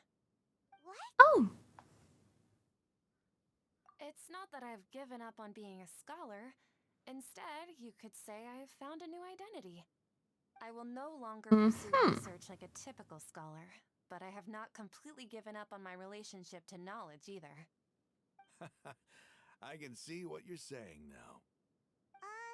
What do you mean? I plan to leave the academia and return to teach here in the desert. Wow! So you want to become a teacher? Sataria will return to support education here and teach people from the desert. She can't teach everyone on her own, but there are many of us Eremites all over Sumeru. She came to discuss a collaboration with me and hoped that I could bring her ideas That's to the so cute. Yes, it's my hope that the Eremites can help me select a group of smart people with the best aptitude for teaching. I'll teach them, and after they've finished learning from me, they can go educate more people. That is the true meaning of education and the spreading of knowledge. The people of King Deshret suffer from sandstorms, exile, and ignorance. Miss Sataria is more than welcome to come teach here. Her arrival is like a star shining in the desert night. The stars have always guided caravans, thieves, soldiers, and travelers who get lost in the night. They lead those in the dark out of trouble and back to safety. Oh, please. Where's all of this coming from? I'm starting to feel a little embarrassed. You deserve these compliments. Mercenaries are accustomed to danger and don't fear death, which is why we recognize extraordinary actions that common people would easily overlook. Sataria's idea will bring much good to many people. At first, I feared it was destined to fail. Everyone knows that the academia doesn't allow scholars to teach in the desert without permission. As you know, all knowledge is under their surveillance and control, and very few desert dwellers are as lucky as me. But what I heard at that time has been haunting my heart, as if there were lightning bolts constantly bombarding my soul. Sataria, you tread a treacherous path, and the longer you ignore it, the tighter the academia's grasp on you will become. Sataria, why haven't you gone home? Never forget that the desert that belongs to you lies elsewhere. These words sparked something in me, and I knew that I had to bring something back to my people after going home. I gathered up the courage to approach the Grand Sage, I see. only to find that he was no longer at the academia. Lord Sino told me that Azar didn't belong there anymore. Azar has received much-needed punishment. Though, if you ask me, it may have been too light. Damn, turns out Sino's a lord. Lord Sino helped me obtain permission to leave the academia for the desert, and accompanied me here to discuss collaboration with members of the Eremites. My plan was able to go smoothly thanks to him and Rahman. You're all doing so much for the desert.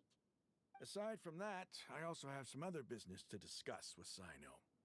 Lesser Lord Oh? Kusanali has allocated many resources to support and develop the desert. I've done some business for her, and part of it required the assistance of the Eremites. I applied for a few batches of educational materials from the academia, and sent them to several groups in the desert, as instructed by Lesser Lord Kusanali. Hell yeah. I believe the people will make good use of them. That's Although exactly I think what the people here need. Physical books and other related items. she'd But rather for Sino be and Lesser called Lord Kusanali, I'm afraid we'll never be Nahida. able to get our hands on them. Apart from this, the academia is also recruiting scholars that are willing to teach in the desert.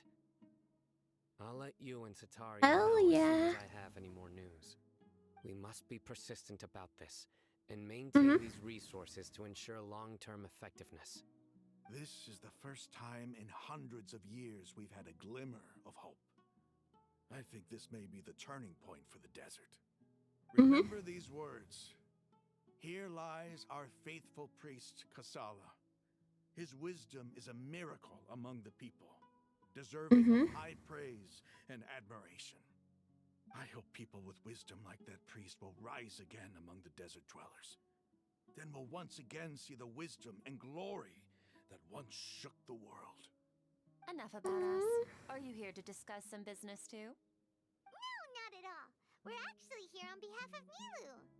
Nilu wanted to write to everyone, but she wasn't sure where the letters should be sent, so she asked us to come find everyone personally.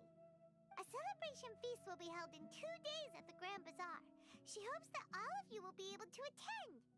At the feast, we'll also be celebrating Sino's reinstatement as General Mahamatra. I don't think we were meant to say that. Judging from your appearance, it seems you've already been reinstated.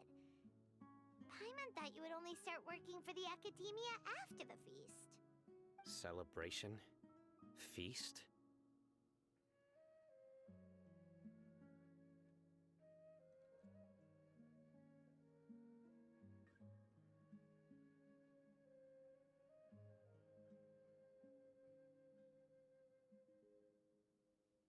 It's the first I've heard of it. Tainari was right. He really didn't know. This feast is for you, Sino. Sounds to me like you'll have to be there. It's rare to see that kind of expression from Lord Sino. You must not like feasts very much. No, not really. But I'll go. Well, I still have a lot to handle here.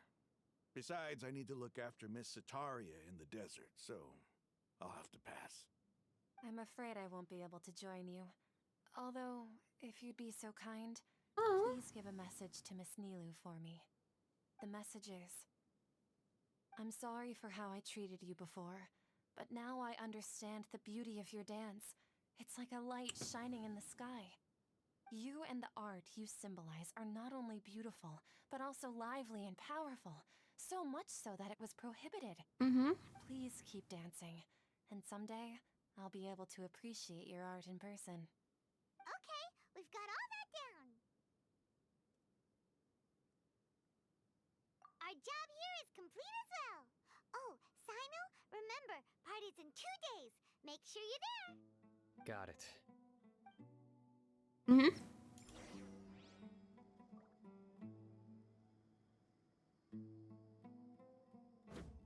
Okay. So then we teleport back here.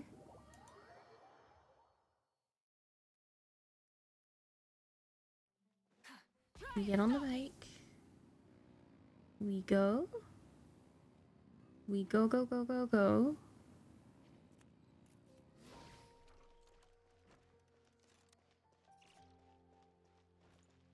We sit here. And then we wait until the day after tomorrow. We're so close. We're so close. I can taste it.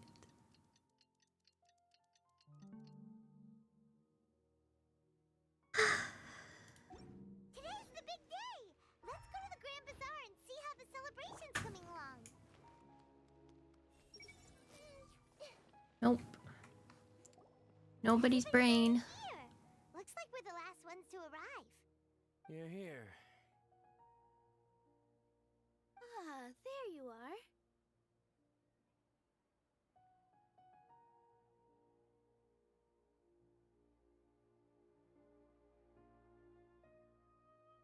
Well, Good look evening. who finally decided to show up. You look like you came here immediately after finishing up some work. I'm very happy to see you here. That's kind of because we did. I propose that the last one who arrived be put in charge of today's speeches. Nah, Oh. there won't be any speeches today. Oh, really? Well, even better. Come join us over here. Uh-huh. Let's share some great food and drinks. Much Chat better. about all sorts of fun things. Everything looks quite good. Wow! Paimon can't wait! Traveler, just look at all the delicious food here!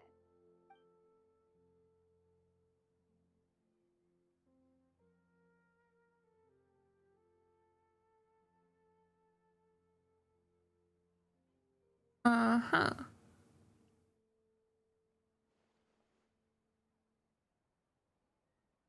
Whoa! It's so delicious! Oh, this grilled meat tastes amazing! The food was specially prepared for you by everyone in the Grand Bazaar. And we have gifts that were sent by the residents of Sumeru City when they heard we were holding a feast. Everyone that came Wait, that's said so that you saved cute. Sumeru and wanted me to thank you all on their behalf. Feels kind of nice to be seen as a hero. I could get used to this. Being a bodyguard is also a hero's job. You've always been amazing, Dia. Mm-hmm. My lady sure has a way with words. Thanks. I'm glad to hear it. And I'm happy to meet everyone that participated in the great plan. Don't mention it. Seriously, don't mention We've it. really done something impressive together. It's unbelievable. We owe it to our abilities. And luck. Really? Why do I remember everybody thinking that luck was against us and feeling like we hardly had a chance of succeeding? That's how I remember it too. It's luck that brought us together, and it was luck that let us form a team. Then, it took even more luck for us to formulate a plan and implement it successfully. Moreover, judging from the results, everything worked out well. Yeah. Everyone gave it their all when it mattered most. It was almost like a performance. We took the stage and put on our best show. Everyone played their part. And thanks to everyone's efforts, the performance was a great success. So, would you say we're good actors too? It's such a blessing that Lesser Lord Kusanali was able to return to power at the Academia. Yes! Even after being abandoned and neglected so many times, she's finally returned. Uh-huh. Lesser Lord Kusanali once used all her power in a great disaster, which resulted in her losing all her wisdom and memories of the past. Oh no. The Academia basically abandoned her because of it. This should be something everybody should remember. Huh? You look surprised. I didn't say anything wrong, did I? No, No. everything you said is correct. Not wrong, we just... Something wrong? We forgot. Yeah. What's with that face? You knew all of this already. Our mind was elsewhere. Even if those two giants of the Academia are here, I still have to say it. Those sages really have some nerve. 500 years ago, Lesser Lord Kusanali used all her power for the people of Sumeru. And Yet they what did still do in call her return? Lesser Lord. Like, be so for real.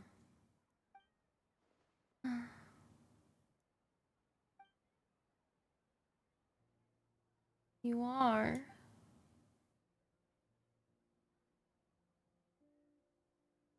If you bite the hand that feeds you, don't act Yourself a surprised when witness. it turns into a knuckle sandwich, right, Sino?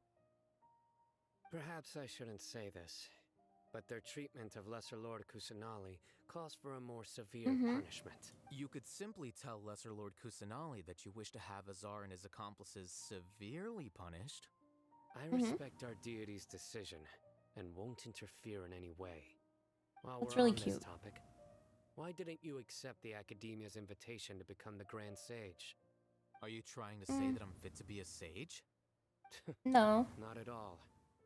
but every person handling the selection process has said that you are the most suitable candidate to lead the academia right now. Why?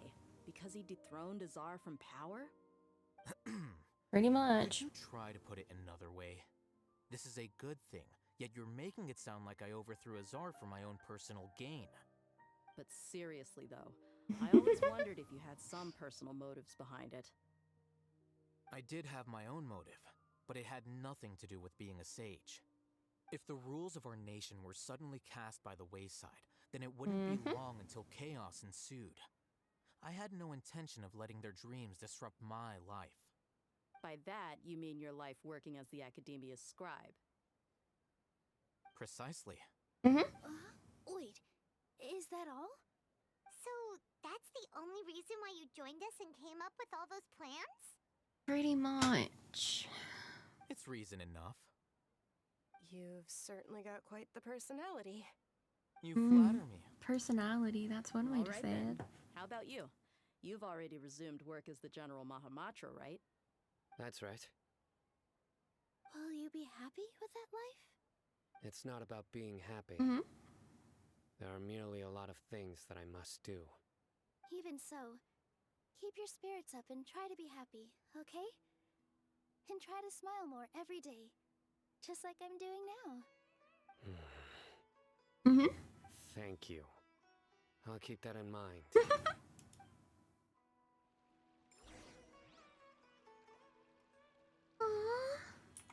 I seldom participate in such lively gatherings, but the atmosphere here is quite good. No, this gathering today has a unique meaning. The Grand Bazaar is lively because the people here feel happiness from the bottom of their hearts, unlike the farces at the Academia. That happiness is an emotion that'll be forever alien to those bookworms who have driven themselves insane by studying. I seem to have taken both keys when I left the house. Oh well. Not your oh well. Are we just gonna wait a second?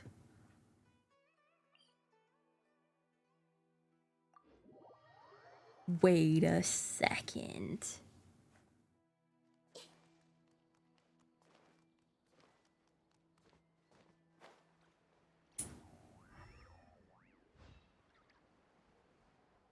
Damn. That's unfortunate. Hold on. It would have been really funny if Kaveh was just standing outside the house. Is he in here? Kaveh.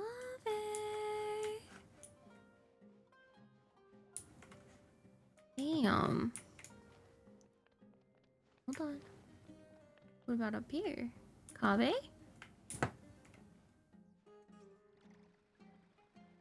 No. Okay, never mind then. That's real unfortunate. I think it would have been really funny if you could find Kaveh outside though.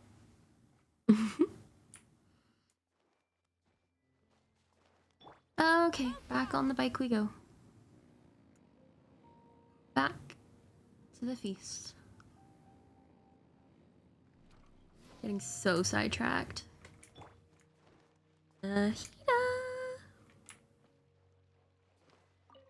No, we talked to Nilu Over there is last. delicious.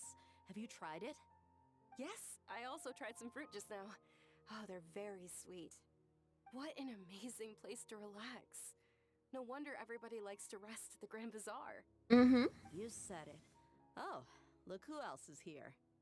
Hello. Hey. Oh, I'm so happy Nilu invited everybody. Hey, less of that polite chit-chat and more eating and drinking. The feast is about having fun, Okay, not my stuffy bad. formalities. My bad. Sino. The atmosphere here is good. And everything is delicious. Yeah. I don't often come to such places. But it feels quite good. I have a lot to handle these days. Otherwise, I could show you around. It's alright, don't worry about us. There's always next time. We're friends after all. Exactly. This feast is pretty good. I like it. Exactly. We are friends. Hi, beloved. There you are, traveler. Well, how is it? Are you enjoying the feast today? If there's anything you're unhappy with, just let me know. I'll be sure to take note of it. That's good. It's the first time I've ever invited so many exceptional people to one place. I was a little nervous myself. You see, every guest here is quite extraordinary. It's unbelievable that we've got everyone together here. Almost like a fairy tale.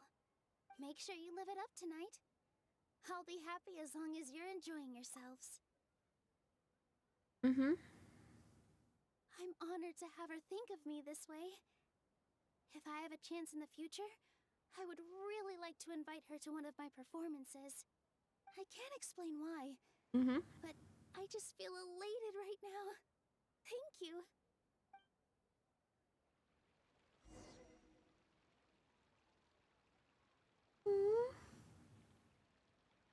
Hey, what's wrong? Your head is starting to droop. Feels like I'm about to nod off. Just fall asleep here. Paimon will go find something delicious for you to eat. You'll wake up once you put something yummy in your tummy. Of course, just wait here for Paimon.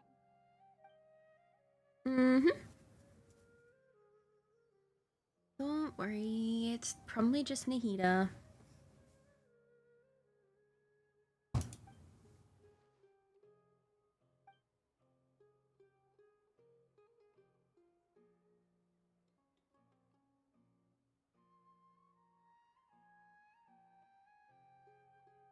It's me.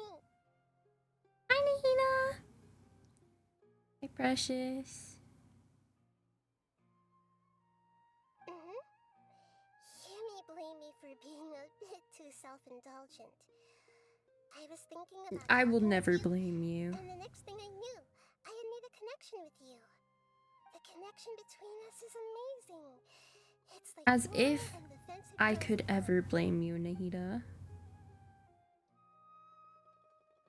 I heard there's an amazing celebration feast today at the Grand Bazaar. I wanted to have a look for myself, so I snuck in. Lately, I've been so busy dealing with all the fallout from recent events, so I really haven't had any free time. Although you've already helped me with a lot, there's still one more thing I hope you can help me with. Let you in. Please say thank you to everyone for me. Don't you say it yourself? Is it not convenient for you to do that for me? Oh no, it's convenient, but you should do it yourself. But if I just show up all of a sudden, people will become all quiet and stiff, won't they?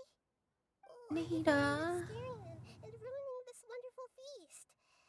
You could never. Nahida, you could never.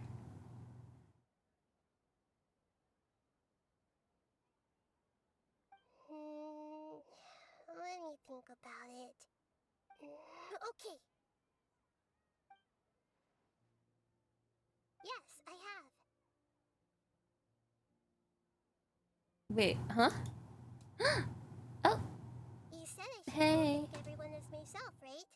So, I've decided to borrow your body for the time being. Please don't blame me. The Flora also climbs up to the fence to get closer to the sky. Yeah.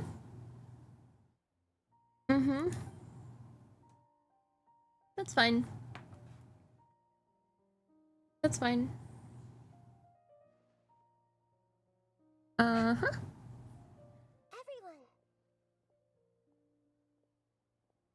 Are you awake now? Paimon was just about to bring you the food. It's me. Huh? That voice. Nahida? Nahida! What's going on? I didn't expect to have a conversation with the consciousness of Lesser Lord Kusanali in the Grand Bazaar. Interesting. Is this also a part of the feast? Of course it is. Of course not. Well. Are you Lesser Lord Kusanali? Yep. You know who I am? Yes. I already know every one of you. Nilu, Alhaitham, Sino, Dia, Paimon, and Dunyarzad. Aww. Lesser Lord Kusanali? It's so cute. I took the liberty of occupying the traveler's body so that I could thank all of you in person. Thank you so much for rescuing me, even if that meant placing your own safety in peril and taking the risk of becoming enemies with the Academia, the sages, the doctor, the balladeer, and even the entirety of Sumeru. Without you, without any of you, I would have been in a much more difficult situation. Had you not helped me to resolve the crisis, not only I, but Sumeru and even the entirety of Tevat would have suffered great misfortune. People refer to you as the heroes who managed to rescue a god. I'm quite fond of this name. It not only explains your identities, but also bears witness to your relationship with me. Please, allow me to present to you my most sincere gratitude.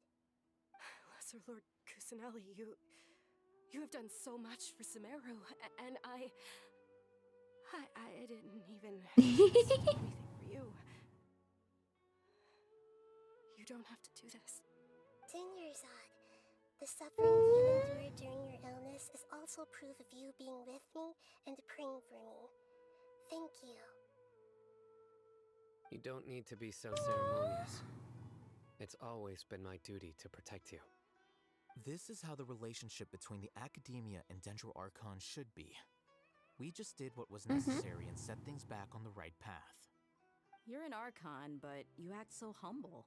You really don't need to be so polite with us.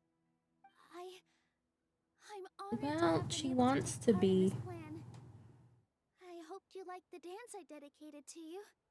Thank you, all of you. Thank you so much. She loved it. Yeah.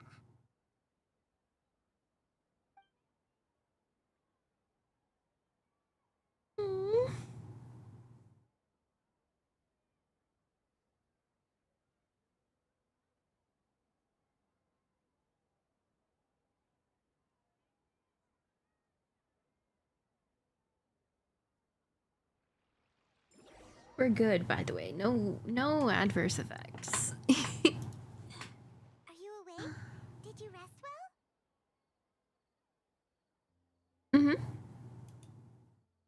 After Nahida left, you ate a lot of food. You've become a glutton. That just means you still have a lot to learn from Master Paimon, the Sage of Gluttony. Right. Now, should we go and have a chat with Nahida? She should be in the Academia right about now. If you have any questions, now's your chance to ask.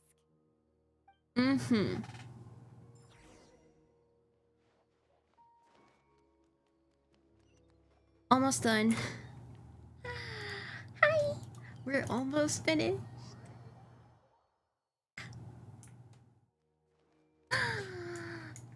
It's a good thing. Honestly, it's a good thing my internet cut out last night. My internet cut out yesterday, because I wouldn't have been able to finish it all in one go. But we did it! Sumeru is almost over.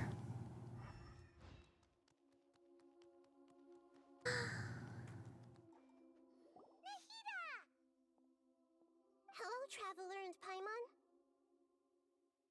Our beloved. What a fantastic night. I'm still immersed in all the happiness and joy, like a candle floating on water. So are we.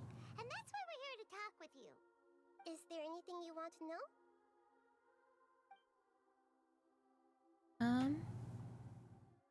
After recent events, the Akasha can no longer function as it used to. I've given it some thought, and have decided to shut it down permanently. But this is definitely not a bad thing. Even from the beginning, I've been planning to shut it down. The Akasha's centralized administration of knowledge has always restrained people's curiosity and curtailed the paths available to them. Exactly. This is good for Sumeru.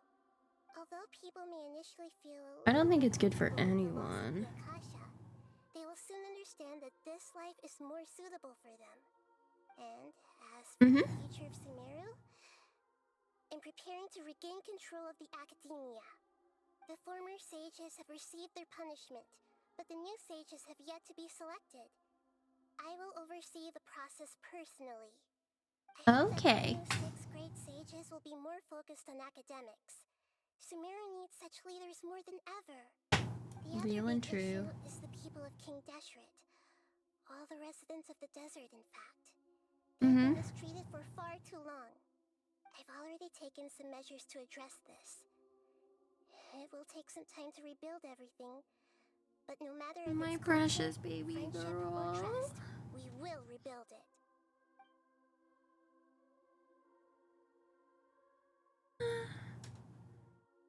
Is About that where you're headed Fontaine. next? Fontaine, the nation of justice? As far as I know, that nation operates in a judicial system. Does their Archon personally judge people? No, there's a Chief Justice in Fontaine. Generally speaking, the Hydra Archon, Focalor, won't preside over individual trials. However, even then, Focalor will still make herself present at just about every trial. It seems that she just likes to immerse herself in that sort of atmosphere. As Archon, she still reserves the right to influence the final verdict. Anyway, let's just say she's got, Thank you for the follow. a very unique personality. Very unique. Are you sure? I've got nothing else to say. Isn't there something else you haven't asked about yet? You mean... About your brother. While you were resting at Gandharvaville, I took some time to perform an Irminsul search for information on your brother. But we both came from beyond the Sea of Stars. There shouldn't be any information on him in Irminsul. Isn't Irminsul a repository for all the information and memories of Teyvat? So there shouldn't be anything on her or her brother. This is true in your case. Irminsul indeed does not have any information on you. However, there must be something different about your brother. Thank you for the sub. Because as it turns out, the world has recorded information on him after all. What? There's only one possible explanation. He belongs to this world. Damn.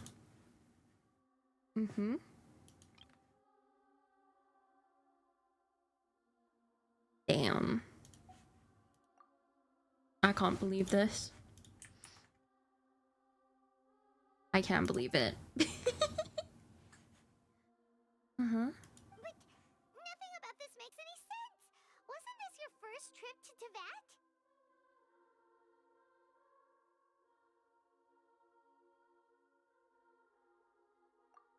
You have any further intel? According to the records I was able to access, your sibling suddenly appeared in Conria. After the Conria disaster, he began his journey through the 7 nations of Teyvat.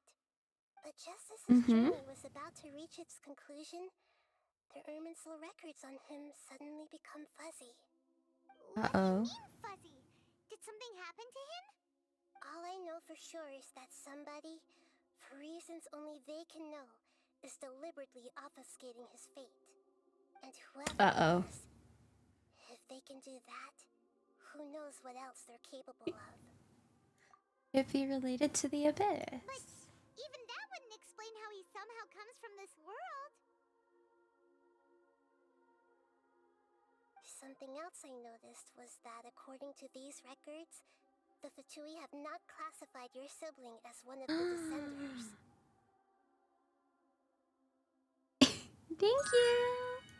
What's a Descender? Paimon's never heard of it. Look, I'm sure you must be curious about the information I received from the Fatui in return for my gnosis, right? We're so close. We just have to finish this conversation with Nihida, and then it's all done. Eternal beings, ones that to this world. we're not doing the Sumeru interlude or Act 6 today. We're the 4th descender. Huh? So the Fatui count 3 other descenders before the Traveler, and her brother isn't even one of them? That's right. Man. My current hypothesis is that the first Not descender is likely crazy. what we now call the Heavenly Principles. As for the other descenders, I still need to verify their existence. It could take me some time. Okay. But that's okay, because then we can come back to Sumeru and we can have fun. Even knowing all this, I'm sure you must still have a lot of unanswered questions. We always have unanswered questions. I truly regret that I can't help you more as the god of wisdom. It's fine, Nahida. You're so precious. I will need some time to go through each one of them. Oh yeah, no, we're not worrying about that right now. And soon, you'll also begin your journey anew and depart from Sumeru. We have to go through the other major world quests first. We're not worrying about those right now. Recorded by this world. If fate is the ultimate knowledge, then your future will be the Thank the Archons for the interactive map. Glad we got to meet you, Nahida. The pleasure is I all ain't mine. doing that. I can't think Not without the map, man. That's enough time. If you ever miss me, just close your eyes, and maybe I'll appear in your dreams. You'll always be in my dreams. You're right here, in fact. You know, if you really want to think about it, you're right here. See? Double Nahida. How simple, easy, silly, and goofy. And then they want us to do Act 3, but we're not doing Act 3 today because, hello, we've been here for 10 hours and 14 minutes. Why? I just want another Barbara, I'm not gonna lie. That's really all I'm here for. Is another Barbara.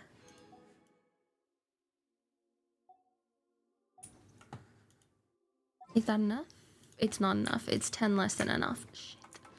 Okay, hold on. Where do we go? Do we have anything we can do? No. Because those aren't going to give me anything. Ah! That's fine. That's fine. I know where to find something. But first we gotta leave. Ooh. Okay, never mind.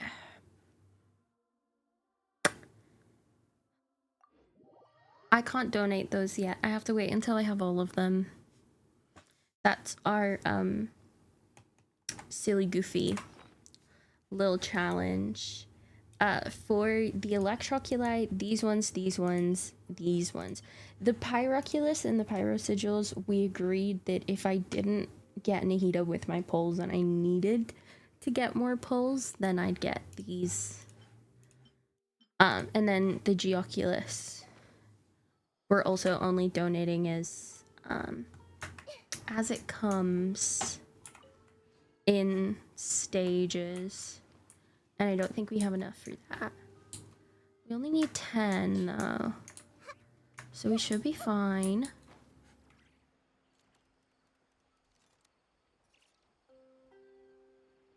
I mean, really, all I have to do is just look for a luxurious chest on the interactive map. Hold on.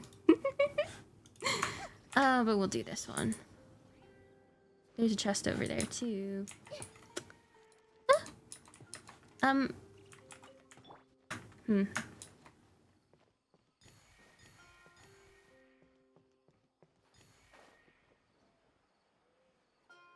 Here we go.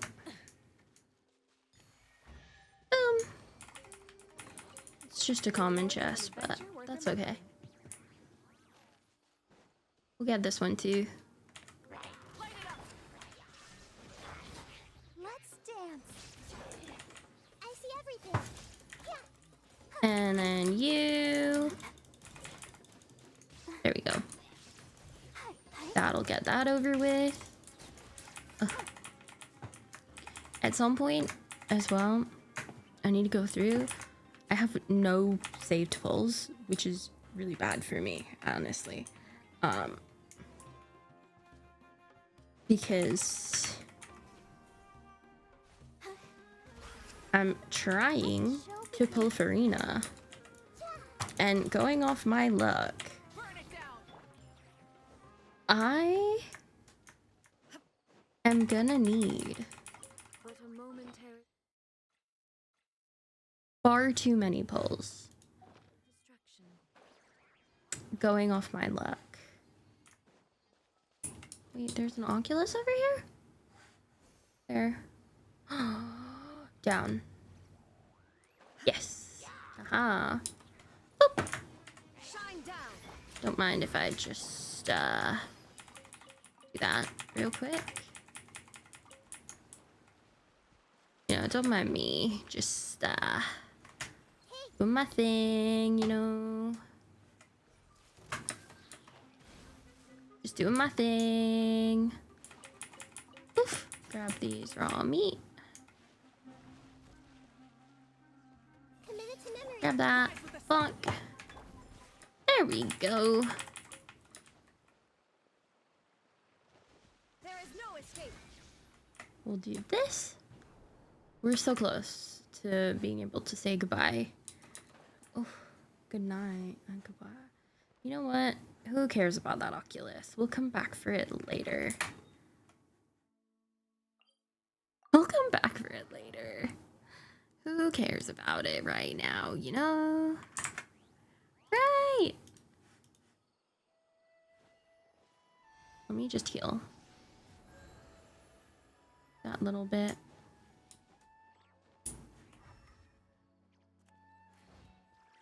I thought there was a chest over here that was like simple and easy. Turns out I'm wrong.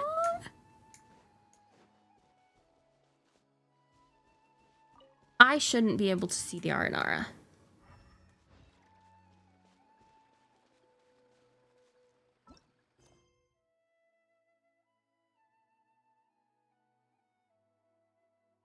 I'll come back for it later? Yeah. Golden Slumber is the only Sumeru world quest I have. I haven't begun this. Thank you. Okay. Sealy. Easy peasy. Okay, we'll do that. And there's the chest. There's the chest I was looking for.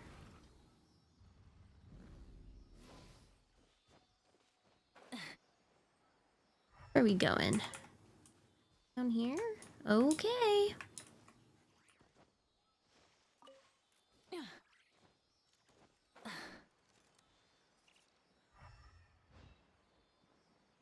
There's another one. Seriously, I shouldn't be able to see them right now.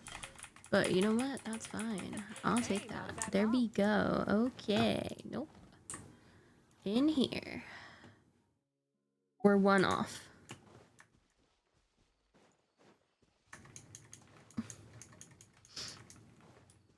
On my main account, most of everywhere is 100%. Statues are 100% except for Inazuma and Natlan, but both of them are level 9.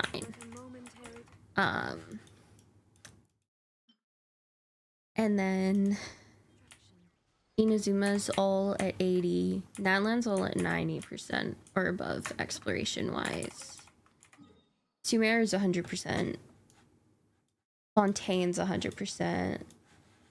Mondstadt's 100% except for Dragonspine. Lenny! We have the Lenny anecdote! Oh, fuck. Okay, wait, I need to make sure I do that. First. Give me Barbara. Okay, never mind. Okay, never mind. That's fine. I'm fine. All right then, let's go. My bad. My bad. Still need to do this.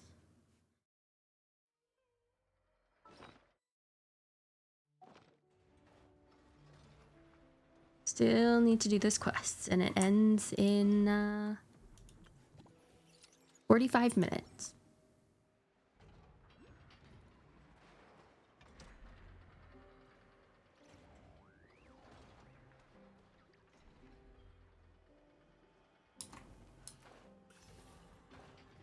I was so focused on my main account, and then Honkai update came out, and I was like, oh yeah, now I got time. And then I started Sumeru, and then I realized I don't have time. I don't have time at all. Clink Clank Legion, it's time to move out. Hey, I know. I'm sorry, I know. I have to. I have to. I know sugar intake has already exceeded normal levels. Desserts are the only Mhm. thing that can get Aino to calm down. And I've already used up the allotment I... Okay, what's with the staring? Mhm. Aino, why don't you calm down for a sec? We gotta go through. Still treating me like We gotta speed run. No. We gotta speed run. Listen, I know you guys think I'm making a big deal out of nothing. This was a robot I was about to add to the workshop, just like an Eva. We gotta speed run. I'm okay if I don't like get the quests done. About earlier? I'm sorry. It's okay. Let's go back to the... But at least the event stuff, right?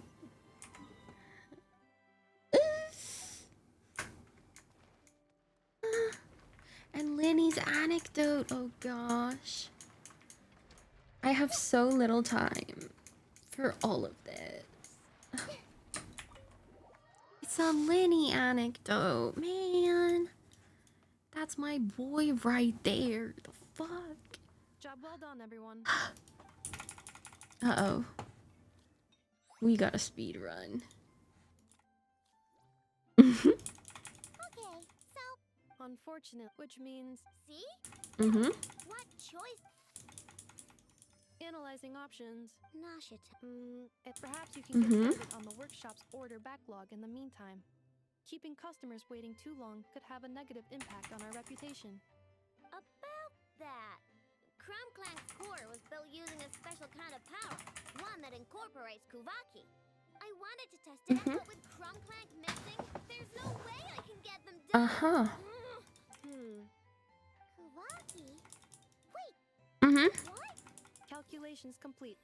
Traveler, I would like to enlist your services to help Aino. Come on. Much appreciated. Okay, bet. Nope. I'm gonna do that too. I need you here in Bet.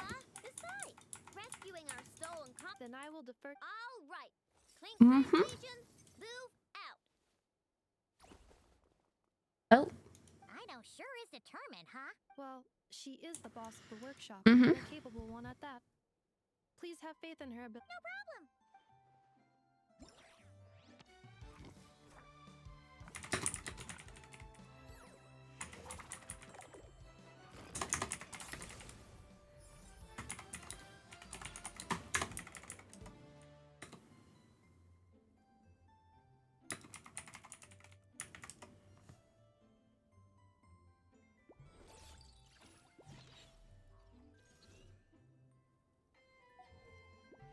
This one.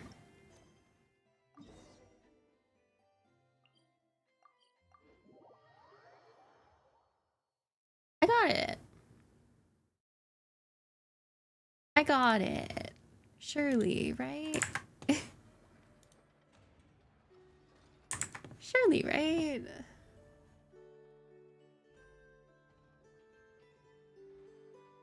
Actually, my headphones and my mouse keep popping up as low battery, so I'm gonna end stream here because when I plug them both in at the same time, they get on the fritz. Thank you all so much for coming out to stream today. We're gonna speedrun finish this, and then tomorrow, who knows? I think we're doing weeklies tomorrow with Cody, so I will see you then. Bye-bye.